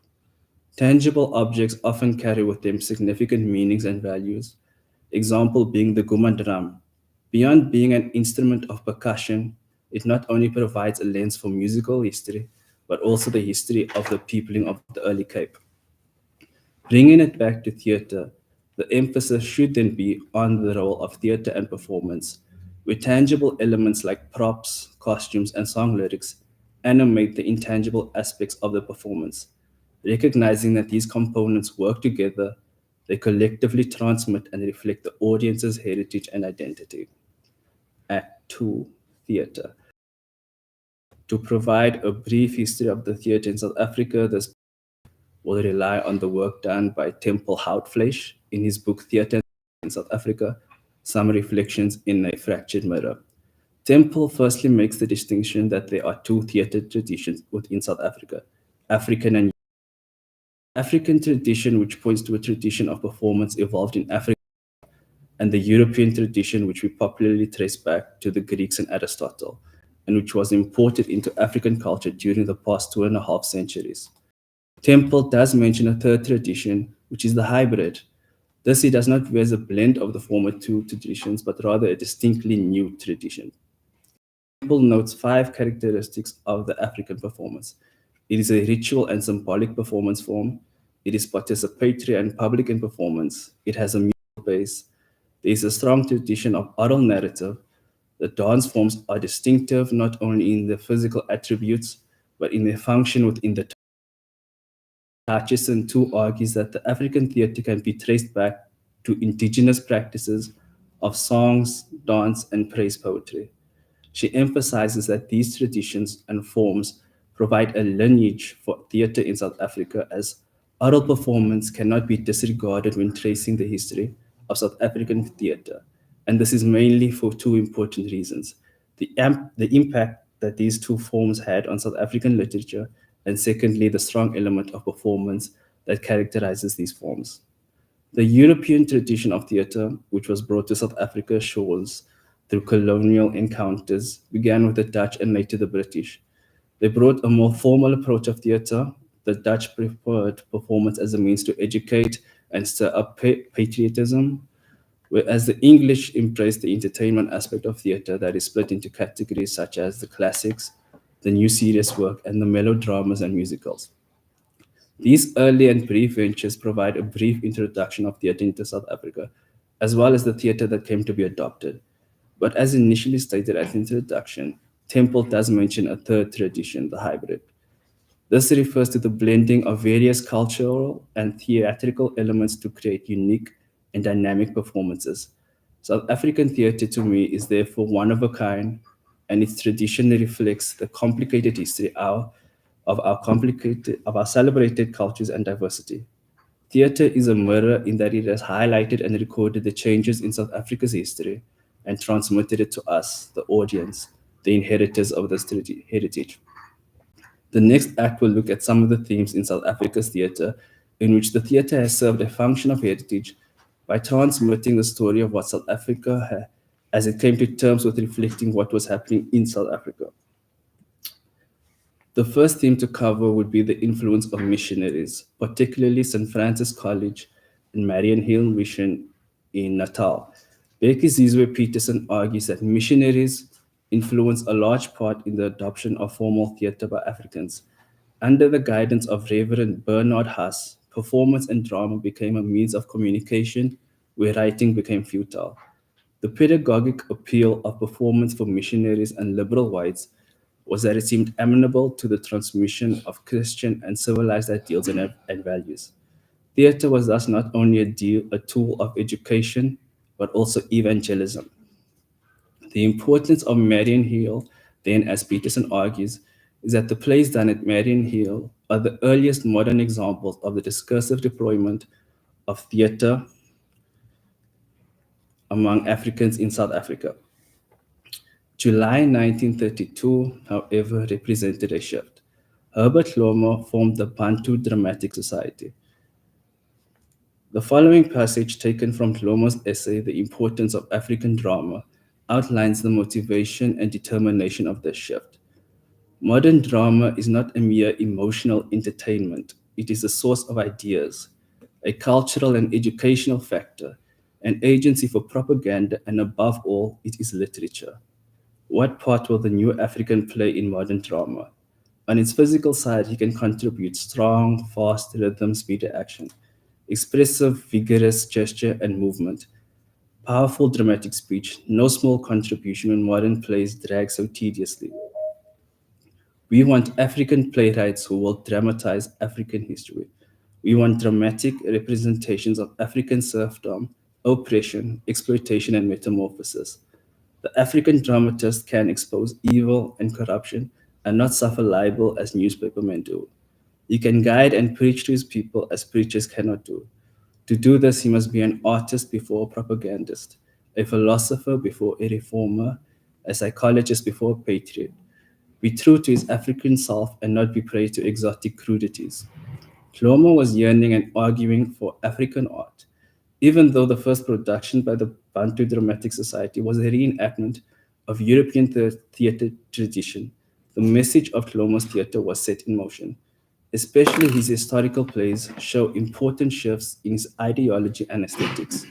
Although still informed by Christian and liberal ideas, Dingane, Sechwayo, and Moshweshwe show a transition towards a militant nationalism which starts to articulate the need for self-awareness and self-determination.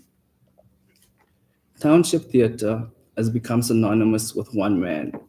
But before we get to him, there is a key point in South Africa's 1959. King Kong was the first all-black musical. The music was groundbreaking for its time, as it brought together black and white artists in a collaborative effort that defied the racial segregation enforced by the apartheid regime. Life in South African townships, using the arts as social commentary and resistance. Hailed as the father of township theatre, he made an indelible mark on South African theatre by pioneering a unique style that depicted the lives and struggles of Black South Africans during apartheid. His works, such as Manana the Jazz Prophet and Sikalo, blended township slang, fashion, and music, creating as a township musical. Kente's production not only entertained powerful social commentaries addressing issues like racial segregation and police brutality. He was instrumental in nurturing the talents of many prominent South African artists, including Brenda Fassie. The early 70s present a shift, and it's evident in none other than a production by Kente himself. The song, released in 1973, Kente wrote as a response to pressure from Black consciousness structures, which demanded that all cultural work needed material conditions of Black people in South Africa. In the 70s, Black consciousness took on board a number of themes, including Black initiative, self-definition, determination, and liberation. The impact thereof, as Peterson argues, is that the social organization of Black performance has, in certain respects, contradicted the practice of the state. Independent productions and those organized on the principles of Black consciousness emphasize Black initiative, control, and trans-ethnic as preconditions for the attainment of liberation.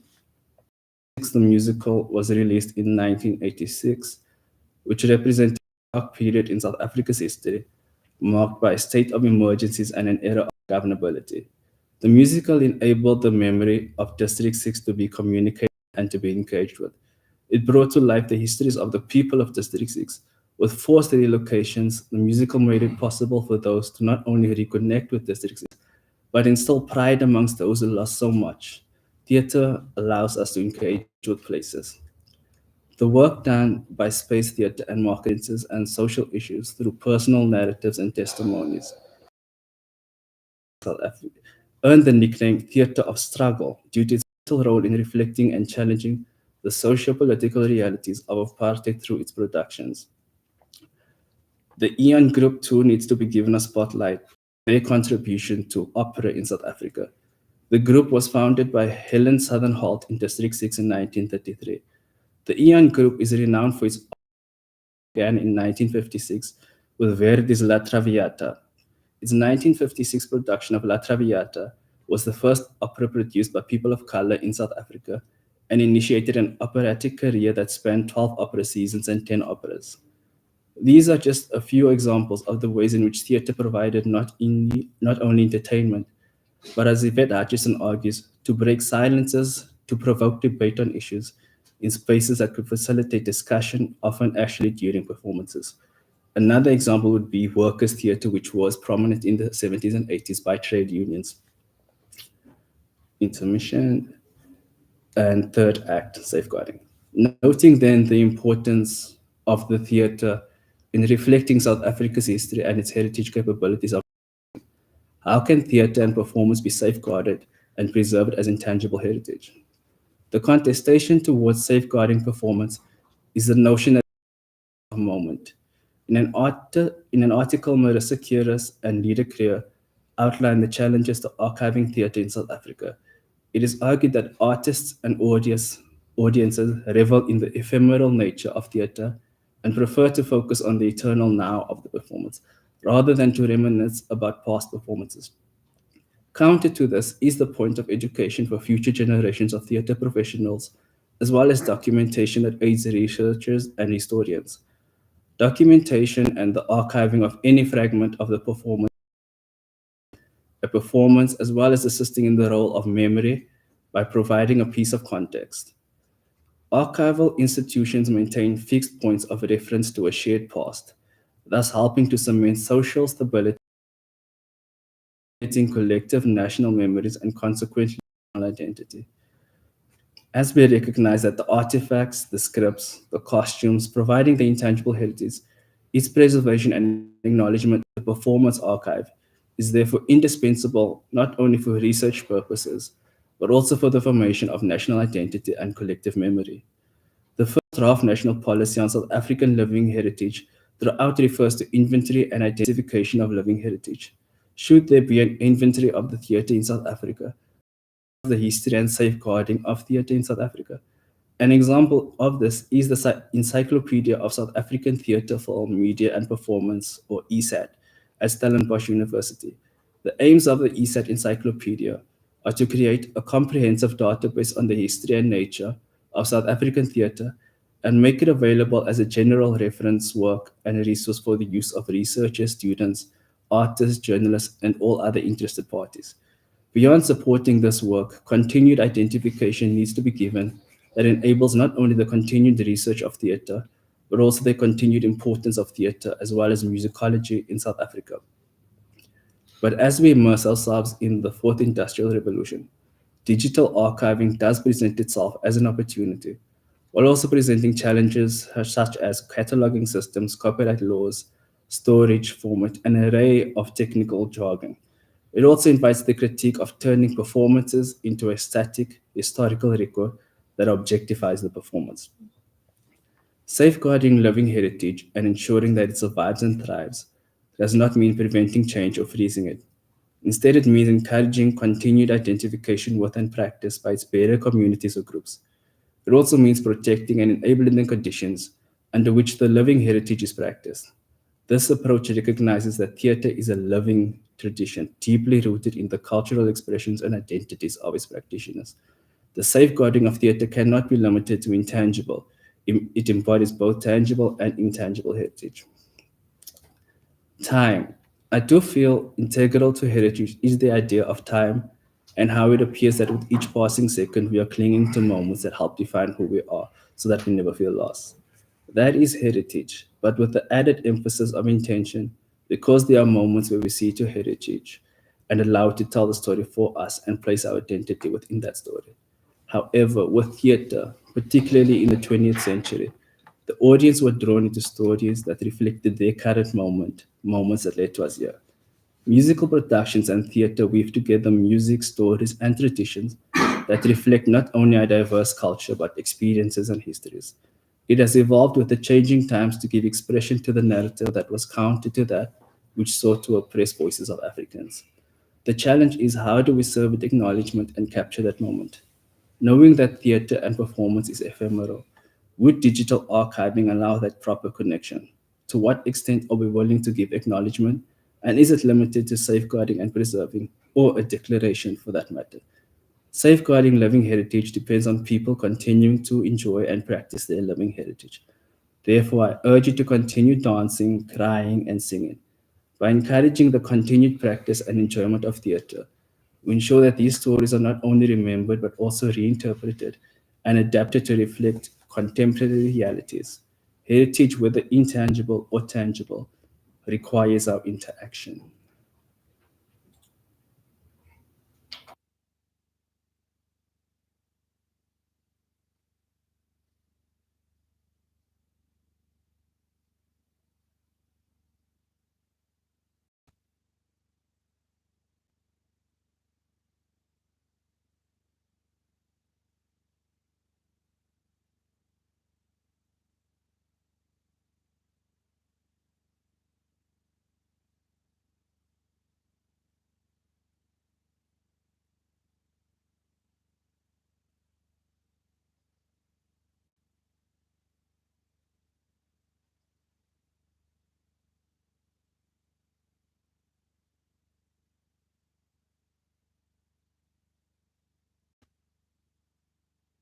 Pardon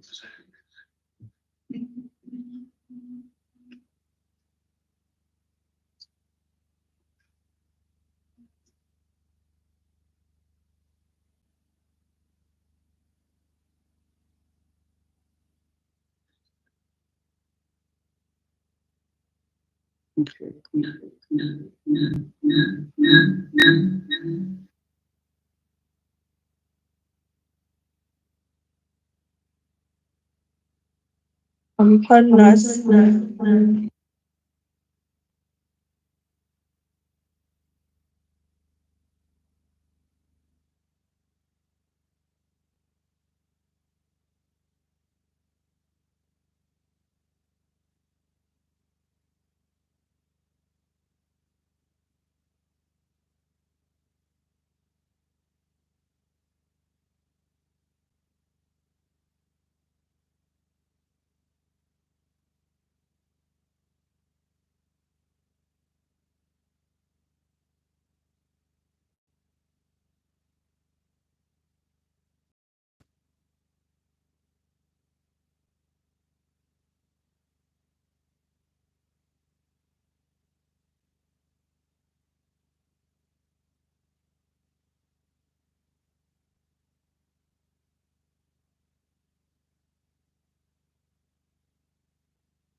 Fantastic.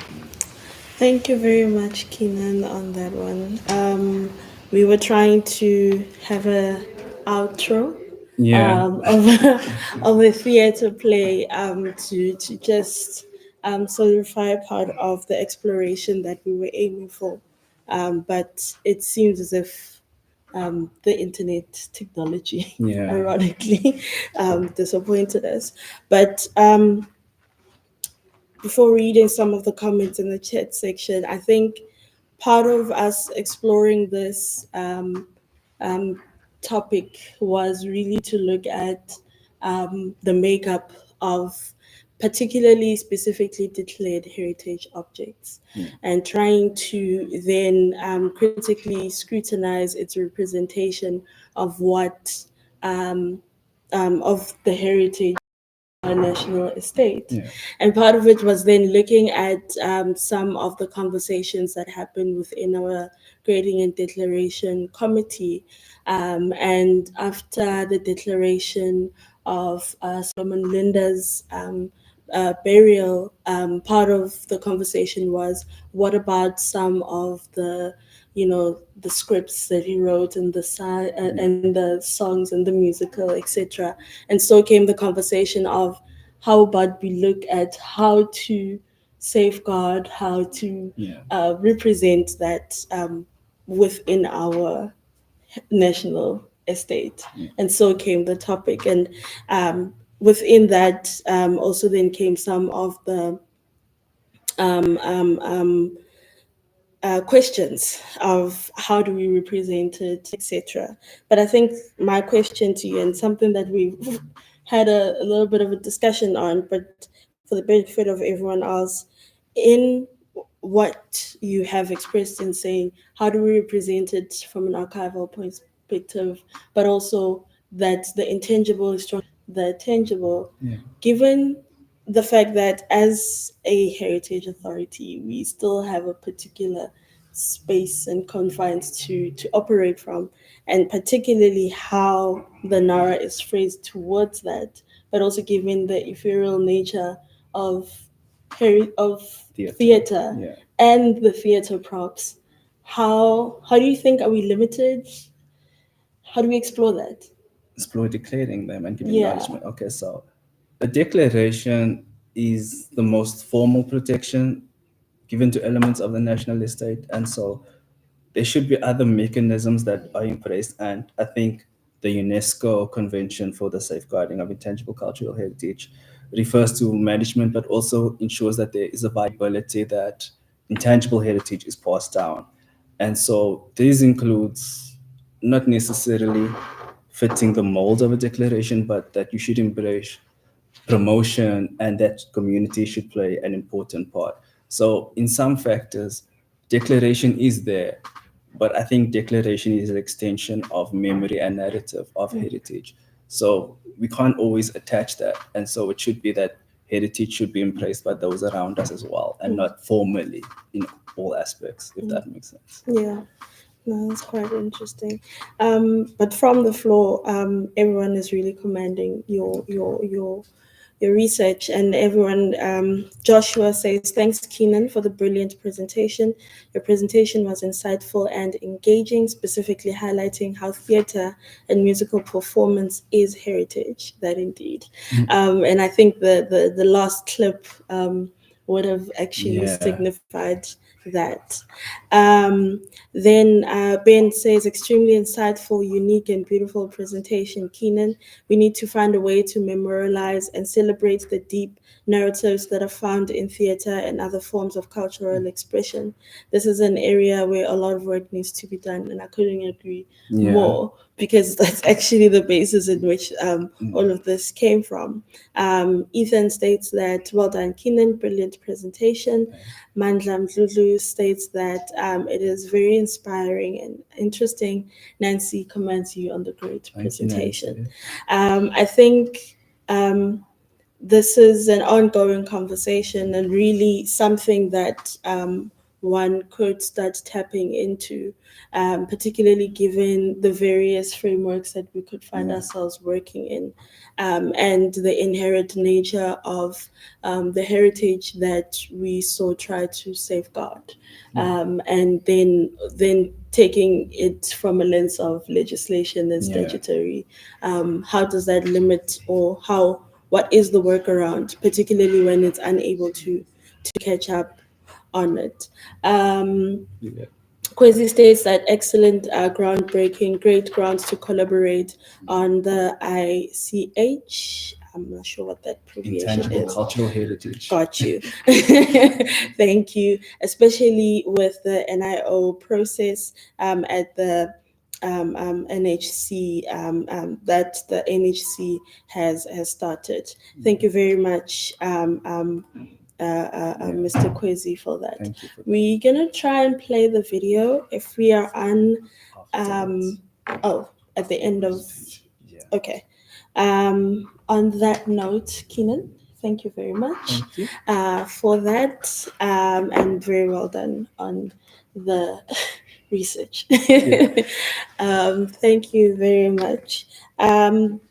With that, we're going to move to our last speaker of the day, which is Miss Talita Fori.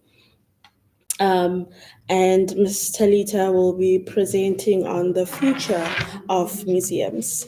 Talita has been working in museums as collection manager, conservator, manager, and curator for the past 34 years at the National Museum in Bloemfontein, the Zong Museum of South Africa, and the South African Post Office Museum. She studied at the University of the Free State, University of Pretoria, and has completed various museum and heritage related training. She is currently the curator of the South African Post Office Museum and the president of the South African Museum Association, and a very, very lovely lady. Miss Fori, can you hear us? I see your presentation has already loaded. If you are speaking, your mic is muted. Thank you. I just realized my mic is muted urgently before it. Thank you so much, Lemile. No problem. You have the floor. Thank you very much. I really appreciate this invitation because museums is my passion. And just to share a few thoughts will be very, very stunning for me. Thank you. My Afrikaans tongue is coming through as well. I just want to acknowledge the CEO of SARA, the presenters, the managers, everybody present, all protocols observed. Thank you so much for this opportunity. And when Ben asked me, I was thinking museums. And then my first thought was, do we really need museums? So looking at my presentation outline, I will start with that difficult question. And then also just a quick look at the museum definition. What are museums supposed to do? Challenges that museums face, and also opportunities. And then museums and communities, governance of museums, and the future of museums. People intrinsically take tokens of memory wherever they are and nice things happen. And that's how collecting started. I remember as a primary school learner, I collected pages from writing paper, exchanging with your friends, and then as you get older, people tend to collect and keep material and objects that they find. And that's also how museums basically started.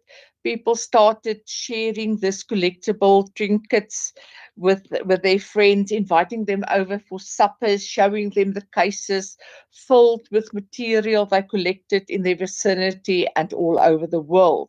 And that led inadvertently to museums being formed. And so museums really focused on collecting material, keeping it, showing a few to the public, but then also keeping storerooms and storerooms full of objects. A former colleague of mine, Johnny van Skalkwyk, used to say that museum conservation and the keeping of objects is really an unnatural science, because the nature of everything is to return to dust, to its initial formation. So museums really go against anything that is scientific, because it wants to keep objects. The question then is, do we really need museums? But let's talk more about it and see where we end up.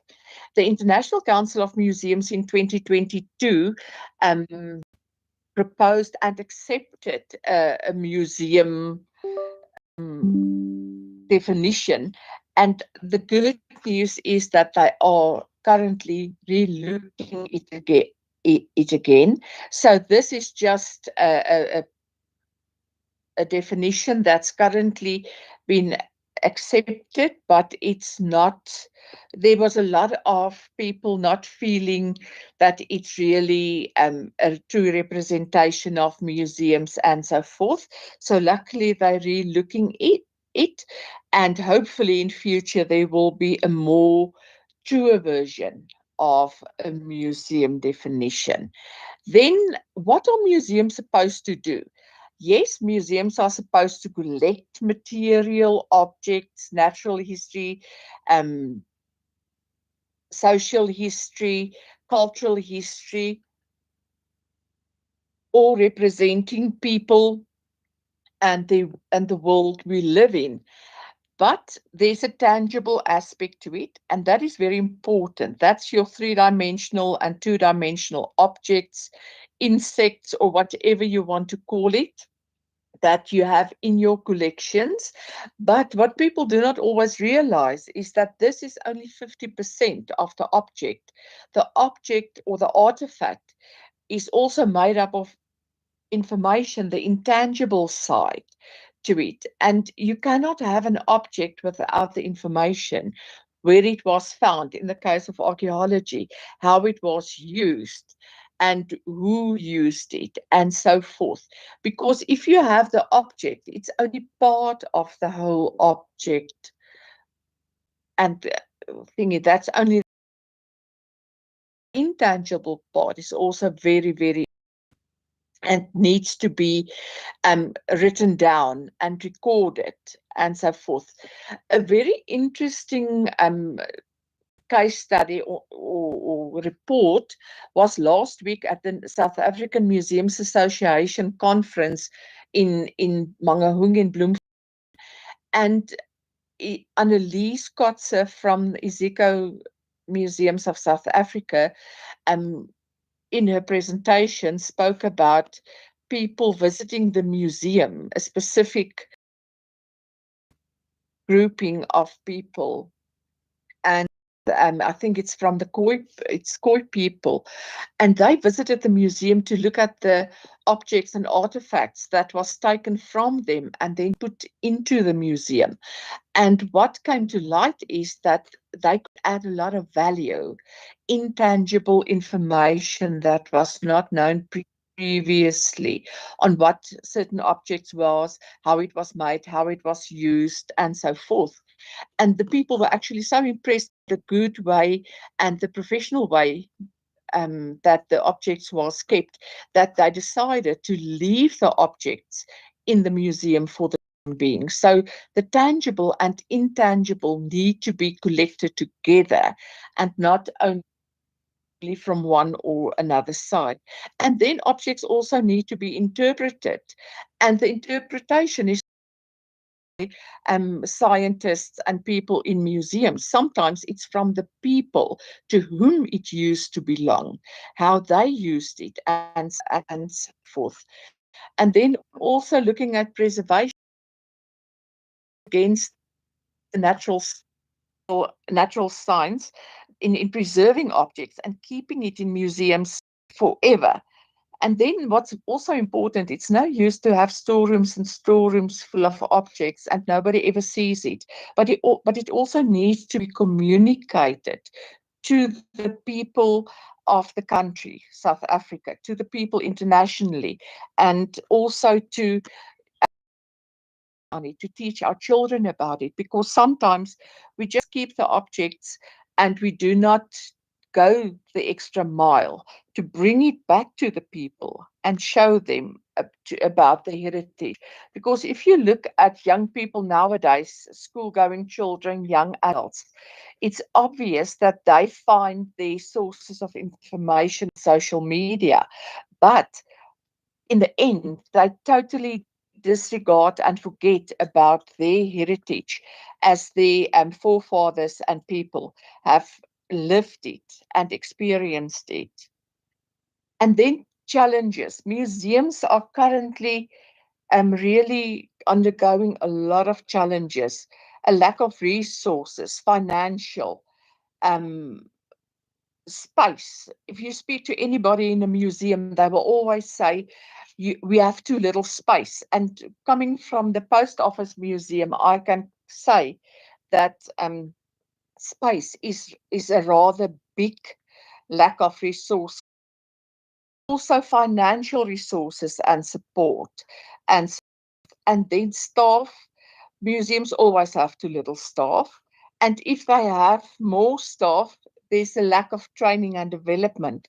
And then also support for museums on a provincial, national, and local government and private sector, because people don't always realize how important it is that museums are there, not only to be showing the people, but also to teach the people about their heritage, about their nature, and how heritage and social history and nature interact.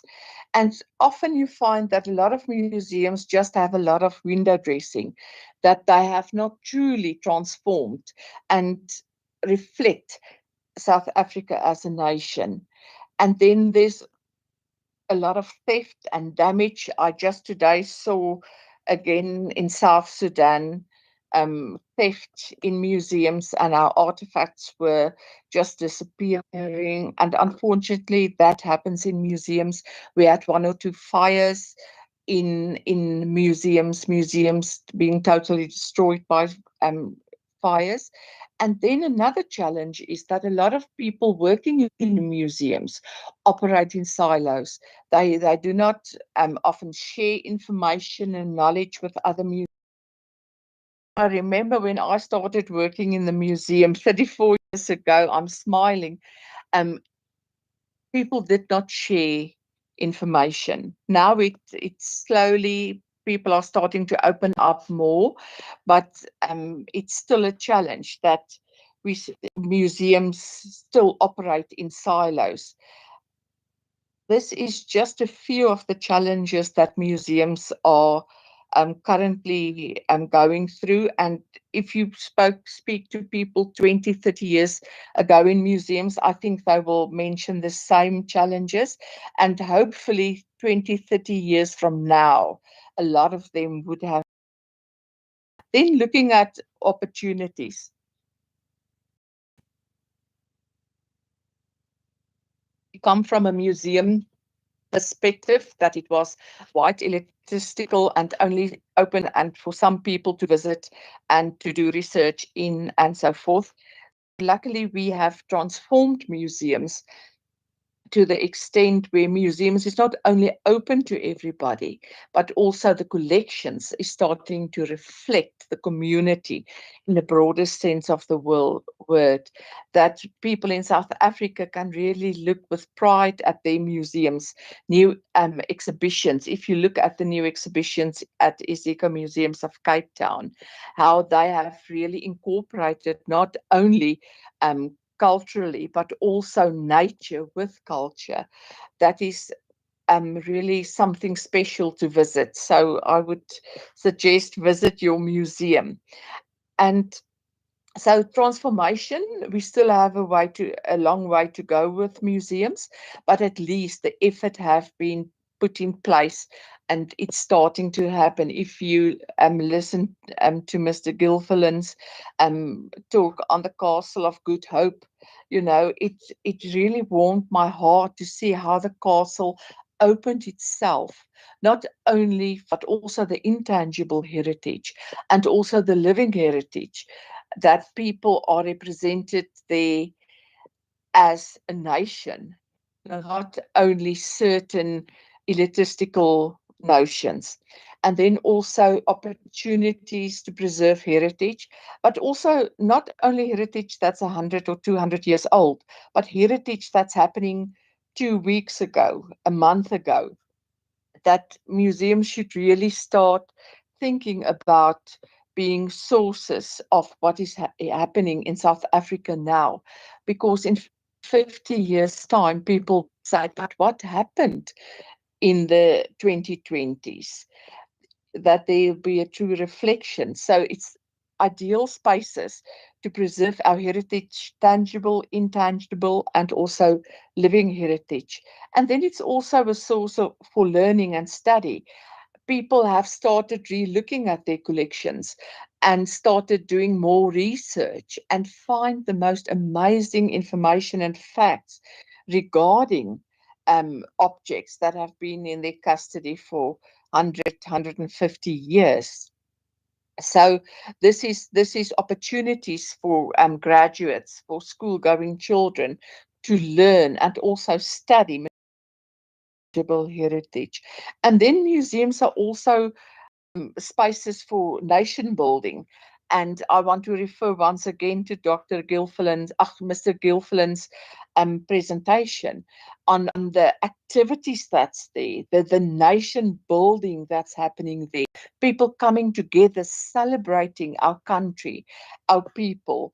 And that is absolutely wonderful. I know the castle is not a museum, but that's what's happening at museums. If you think about what's happening at Freedom Park from time to time, the people coming together, talking about our heritage, talking about our future, that is the role that museums can play. And then also, what's important is, as I've said previously, a big challenge for museums to operate, looking at complementary activities and services. SARA playing this enormous role in heritage, enabling and capacitating museums and what they are doing.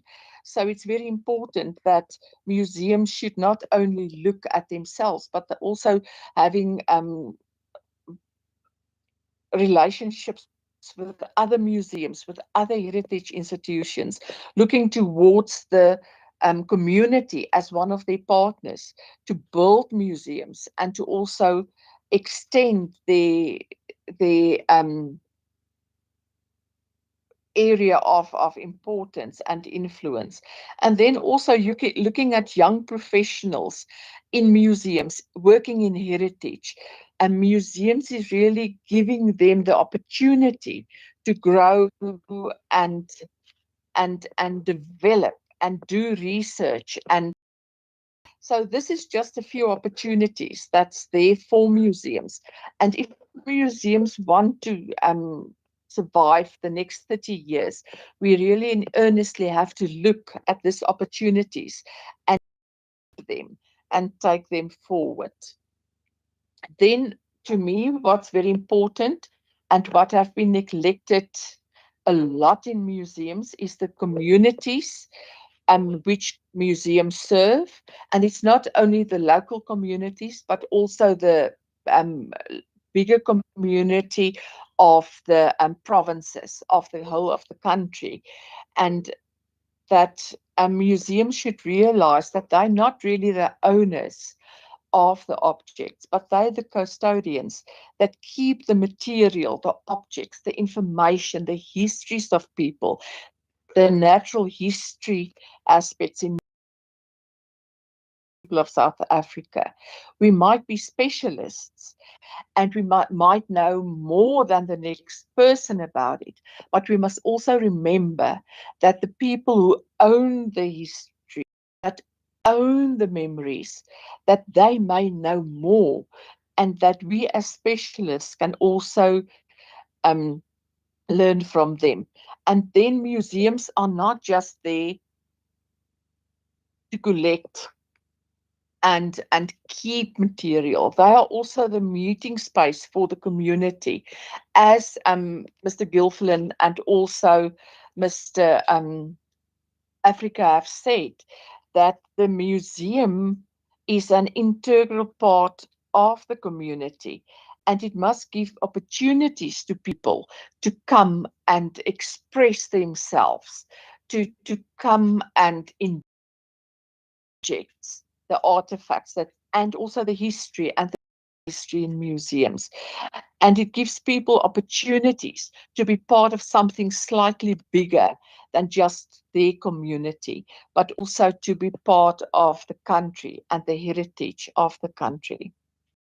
And then the community, they have a vested interest in the museum. They are not just people or in the area of the museum, vested interest in the museum, because often objects was taken from them and put in the museum without the information that luckily museums, as I've said, are now trying to record again. Often the ownership of museum objects still lies with communities. If you just think about the restitution of objects and so forth, that we in South Africa in museums, there's still a lot of material that must go back to communities. If you think about human remains and so forth. So the community plays a very important role in the museum and the ownership of objects. And also the community add value to the museum, as I've said earlier. It adds value on various levels, not only on the level of providing information or acknowledging that objects can stay in a museum that was taken from them, but also by participating in museum programs, putting up exhibitions, and also assist with hopefully fundraising. Looking at governance, I think oftentimes museums forget that they are part and parcel of a governance system and that they have to be accountable to the community, to the people of South Africa. So there is legislation in place. I just quickly want to touch on that, the NARAs there, and also the National Institutions Act and so forth. So there is good legislation in place. Museums and also the Department of Sports, Arts and Culture have compiled various policies on the latest one is on, oh gosh, I've forgotten now. Inventorying, sorry, it's about inventorying and looking at the oh no, I've really forgotten that one. But various policies to safeguard museums, to safeguard the information and knowledge in museums, and also the objects. And there's also procedures. People cannot just take stuff from museums and exhibit it. It's somewhere. There's certain procedures to be followed. There's sacred material that you cannot just put to show for everybody and so forth. And then also there must be a balance between all this legislation and still being able to have your exhibitions, to do research, to have programs for school children and also for adults. And that is very important to have good governance for museums. And now coming to the question, the future of museums. Is there a future for museums? Looking at tangible and intangible heritage, definitely, because no matter what, we have to look at objects in museums, knowing that they will be lasting forever. We need to digitize them and also the information, looking at new technologies and what is available, because we know that some objects won't last for another 100 or 200 years. But if we can digitize them in such a way that they can still come to life and represent the three-dimensional object or two-dimensional object that it was showcasing in the museum, together with the intangible heritage of the information and the research that was done. So if we take the concept of tangible, intangible, and also living heritage, and we put it in such a format through digitization that we can keep it for posterity, for our great-grandchildren, it will definitely change the shape of museums, but there will definitely be a future. And then repatriation and restitution, that is such important words going around now, that if you look even in South African museums, there's material that was taken from other countries in Africa, the material that was taken from people in South Africa without their permission, that we really need to open up our storerooms and look critically at what is there, and also at the communities to whom they belong to, so that we can say, you know, this human remains belong to this people, to this community, this object was taken from this people and this community. So repatriation and restitution needs to become a reality in all museums, to be honest, and give back what needs to be given back. And then we're also busy with the fifth industrial revolution. And this talks about the fifth industrial revolution now.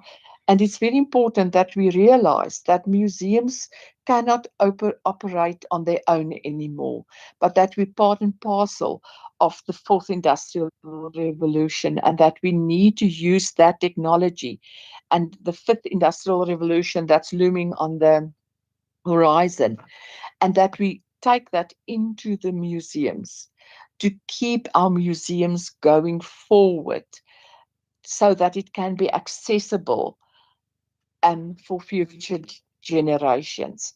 That brings us to the digitization that I've spoken about. We need to digitize documents, objects, artifacts for the museum to have a collection, to maintain its collection.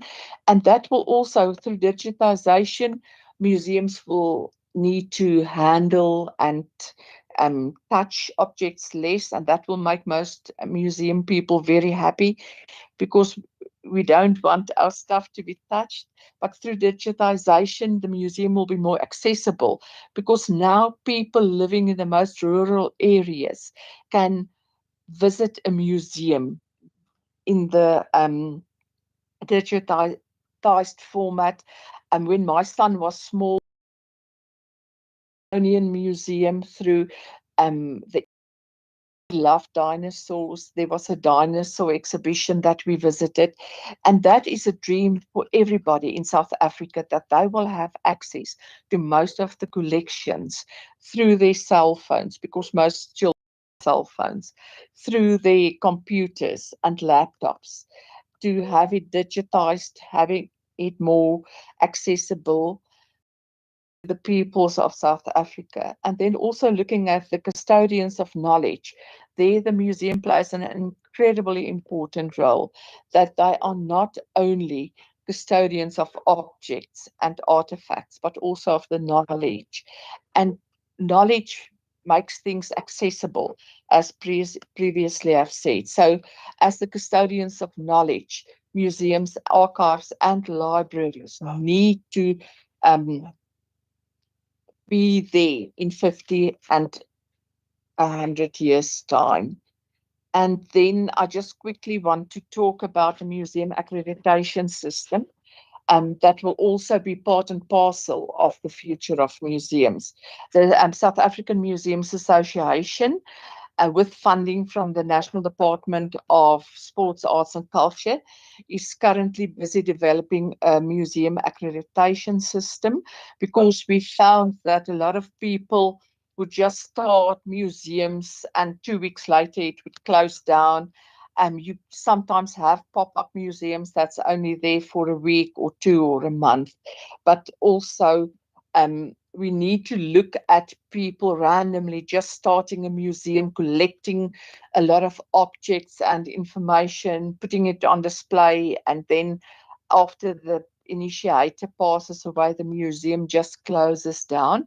And we also had a lot of requests about museum accreditation and what does people need to start a museum. What's the minimum requirements for a museum? So we started at the Museum Association. We got a group together, a committee together, and they looked internationally and nationally at accreditation systems. And the decision was taken that this should be an system that really empowers museums and people to have some certain minimum requirements addressed.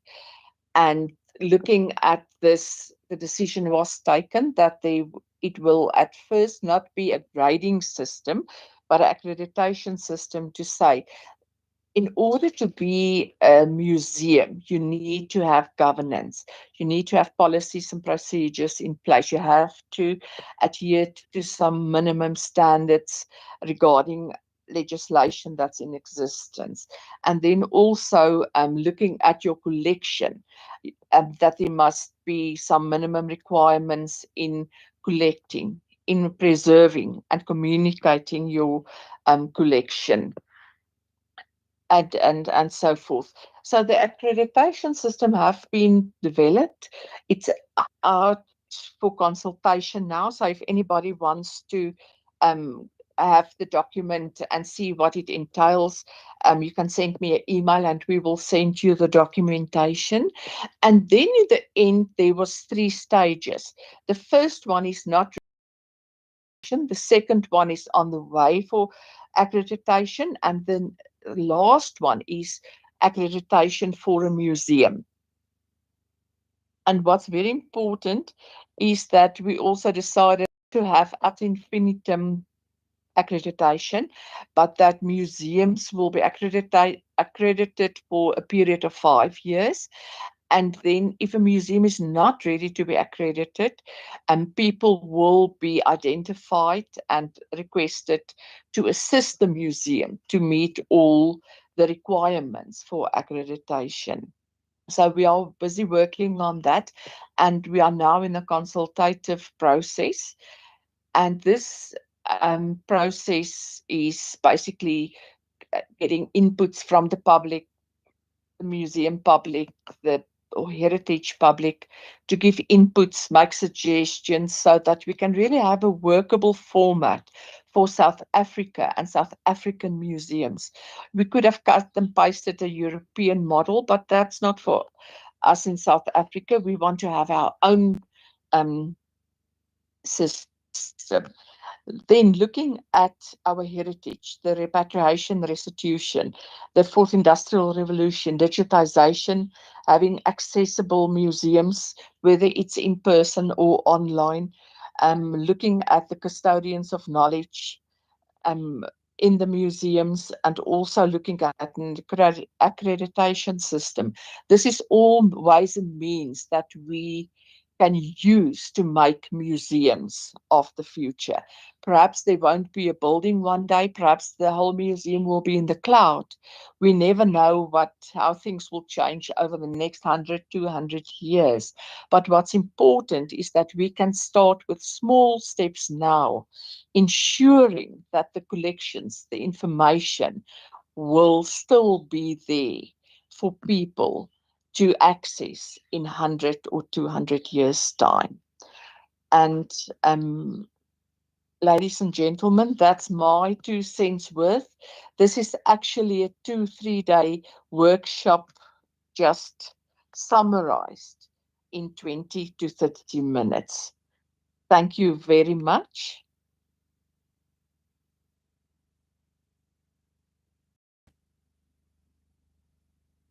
To participate in the accreditation system and give input. There's my email. Please do send me an email. And if you have any suggestions, if you have any concerns, please do not hesitate to contact me and send me an email. Thank you very much. Thank you, Ms. Fori, for that.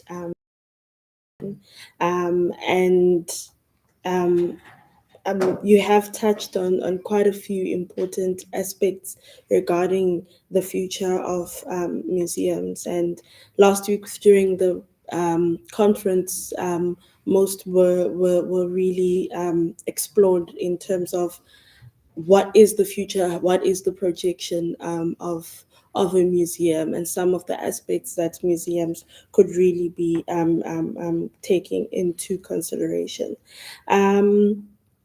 We do have a question from Mr. Webb, which states that given the constraints of state funding, how do you see the role of state versus privately owned / funded museums and collections?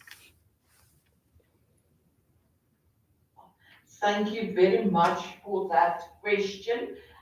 I think the idea is that all museums will be funded well and so forth. But we also have to be realistic that there's state-owned museums, national, provincial, as well as local. And currently they're all struggling. I'm going to be honest with you, they're all struggling because there's just so much that needs to be done. Because if you look at the local museum, the road needs to be fixed, houses needs to be built, and then we come and a museum sounds like a nice to have. So there is huge financial constraints and problems currently. And even since I've started in museums, it has always been problematic to have enough funding and so forth. Private museums, they might have a lot of funding and get a lot of funding, and in the end look self-sustainable, but things can change at any moment and any time and period and so forth. So the short and the tall is, I'm talking a lot now, the short and the tall is that financial constraints will always be difficult. It will always be with us because it also depends on what you have to compete with. So museums need to be creative and try and source funding and resources to assist with their sustainability, because I think the biggest threat to museums' future is resources.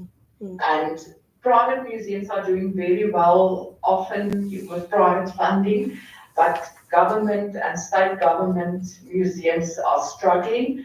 Although there is museums that have really turned around the whole situation. If you think Izeko and how Izeko is just going from strength to strength, then you also have to look at management, unfortunately, and see how creative they can be and get more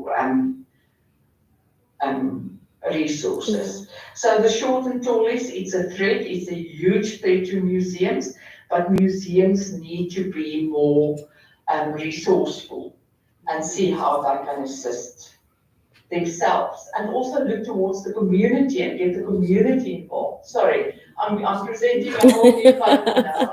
But as I'm talking, all this thoughts is coming up. That museums should really enable communities to be more active in museums and assist, even if you sell pancakes on a Saturday to get a few funds, that will also help.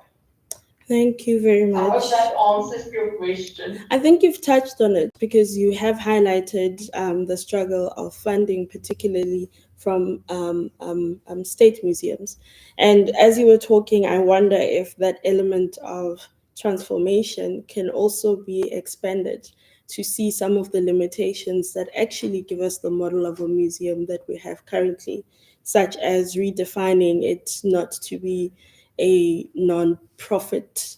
What do we mean by that? And how does that further impact some of the challenges that a museum faces? So you have answered that aspect. Thank you very much. There's a comment from Nancy. Nancy, I'm going to invite you to please to the platform to please echo your sentiments that you have stated within the chat. Thank you. Hi, thank you, Chair. I wasn't expecting to have to come and talk now, but it was just while Talita was busy with her presentation that I was thinking about the objects inside museums. Yes, some controversial, some not controversial, but just the fact that you can go and look at, for example, in Worcester, there is a museum. It used to be called Klein Plaza. I don't think it's now just Worcester Museum. I stand to be corrected, but you can go and look at objects that people used to make butter in, or that they used to, the wagons, what an ox wagon looks like, you can feel it, you can touch it, the kids can go and sit on a sort of cart, various kinds of carts, they can see how bread was baked in clay ovens outside, etc., etc. Things were made in a sustainable way many years ago, so those objects are still there today. And if we look at how mass-produced things are made today, I was just thinking about what the contents of a museum would look like in, say, 200-300 years' time. because you mentioned Yumile looking after us items of today for future generations. And I was just trying to think of the way we go through cell phones and shoes and clothes and costume jewelry and just these things land up on landfills and in oceans. Will we have anything to show future generations? Yeah, and just that a museum is a really special place, and I think museums really try hard to interpret those spaces to make it more more pleasant for children and all communities to go to, and they can just continue doing that great work, and we try and encourage our children to enjoy the spaces. Thank you. Thank you very much, Nancy. Just last. Really? Yes. I'm sorry. Can I just quickly comment on Yeah, sure. Nancy's? Sorry, I cut you off. You know what? No, you didn't. One of the things that I mentioned that's always a problem for museums is space. And if you look at the past 100 years and everything that was manufactured by people, there is not space on earth to keep everything. So I think that we really, in that sense, we need to rethink museums and to a certain extent digitize more and just make a crucial decision on space and what do we need to keep physically, what do we need to just digitize and keep the information. Because as Nancy have just said, just think about costume jewelry. That will fill, I don't know how many hectares of space and, square kilometers. So we really need to more actively look digitally at everything. And then I just saw, I did not even touched on, as Kwesi have said, sustainable development, small, medium enterprise interface, climate change, energy transition, and that will all have a huge impact on museums. So I think museums there's a lot of information on the 21st century museums available everywhere, but museums will have to start critically looking at where are we now, what are we faced with, what do we need to keep, and how are we going to keep it? Because even that carts and ox wagons and butter churning things are not going to last forever. They lasted so long because they were in a museum and specially kept and treated. But going forward, there's only so many funds and so many people with the skills going forward and time in a day to do everything. We will not be able to do everything 100%. Thank you very much, Ms. Foy. And I think to that sentiment, Mr. Kwesi, you sort of touched on Mr. Kwesi's question, which says, what should the national guidance on museums that belong to private entities, families, and foundation? And he further states that there possibly should be provision for a hybrid mechanism of museums that are with government as well as with private sector or communities. And I think that's not possibly, but that's where the future for museums really is, because we've all identified that perpetual collection is not feasible, resources are limited, and further engagement with what we already have is already outstanding. And so to keep collecting or to keep that sort of traditional sense, or at least that so-called traditional sense, has been quite limiting. So on that note, and in the interest of time, Ms. Fori, thank you so much for that. And I'm pretty sure that colleagues would want to interact and contribute more, particularly on that portion that speaks to the accreditation of museums as a whole. So thank you so much. And on that note, ladies and gentlemen, that brings the program of today to a close. We've had some really interesting conversations and some things to look forward to. I think part of the basis of this particular reflection towards the next 30 days is to look at what are the conversations that we need to start having, and what we need to start working towards.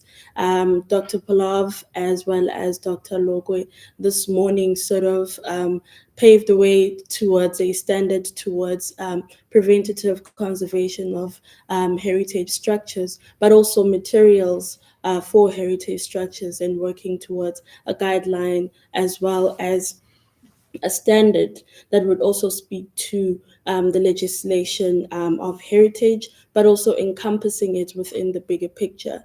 We then had Mr. Gilfillan, who then spoke to just the transformative work taking place at the castle, given its challenges and its history, in just how that space is being transformed to be presented or to represent a certain idea.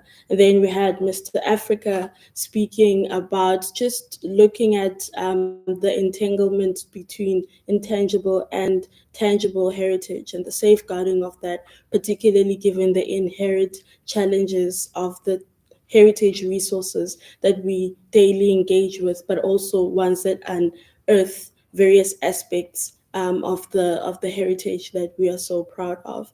And lastly, we had Ms. Fori then speaking to the future of museums, and some of the aspects that have been taking place, but also some of the challenges that we really truly need to engage with, and earnestly try to be quite objective in the manner in which we deal with this.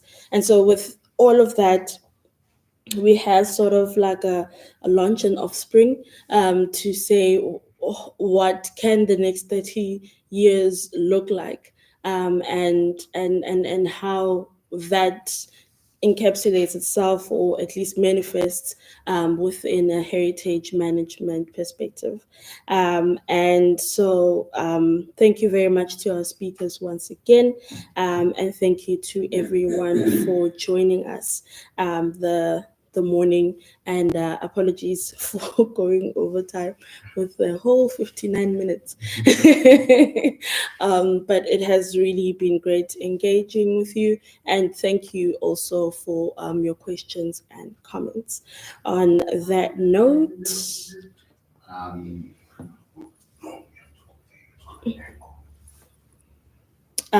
before you log off, there is some announcements as per our tradition. As per our tradition.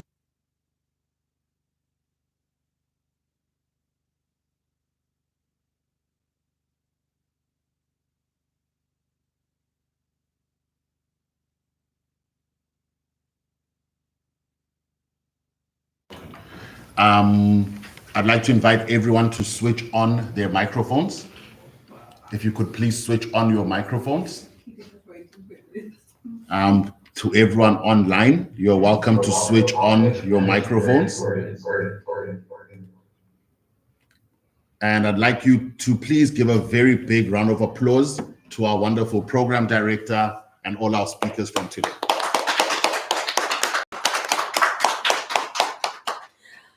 Thank you very much, Ben. There would be a video playing just after here, and this was the video we were trying to flight after Mr. Africa's presentation. Please enjoy the video and have a good afternoon. Good evening.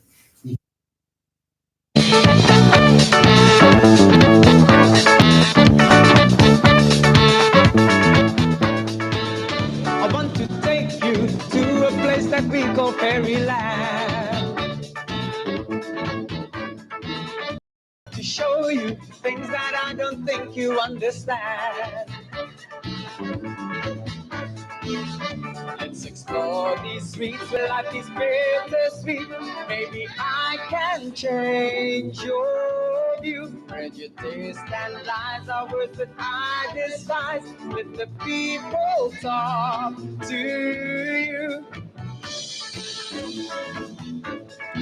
Don't be mistaken, don't judge a man just by the way he looks.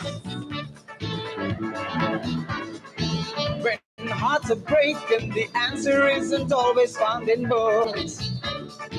I believe in power of God. I believe in people's right. See their dignity despite the poverty. Let your heart become your guide. These are the people, people who can laugh and who can cry. These are the people, people who are just like you and I. Some love, some hate, some curse, some need to pray. People are just people everywhere. Some good, some bad, and those that do not care. People are just people everywhere. Gumba, gumba, gumba, gumba, fantasera. Gumba, gumba, gumba, gumba, fantasera. Gumba, gumba, gumba, gumba, fantasera. Gumba, gumba, gumba, gumba, fantasera.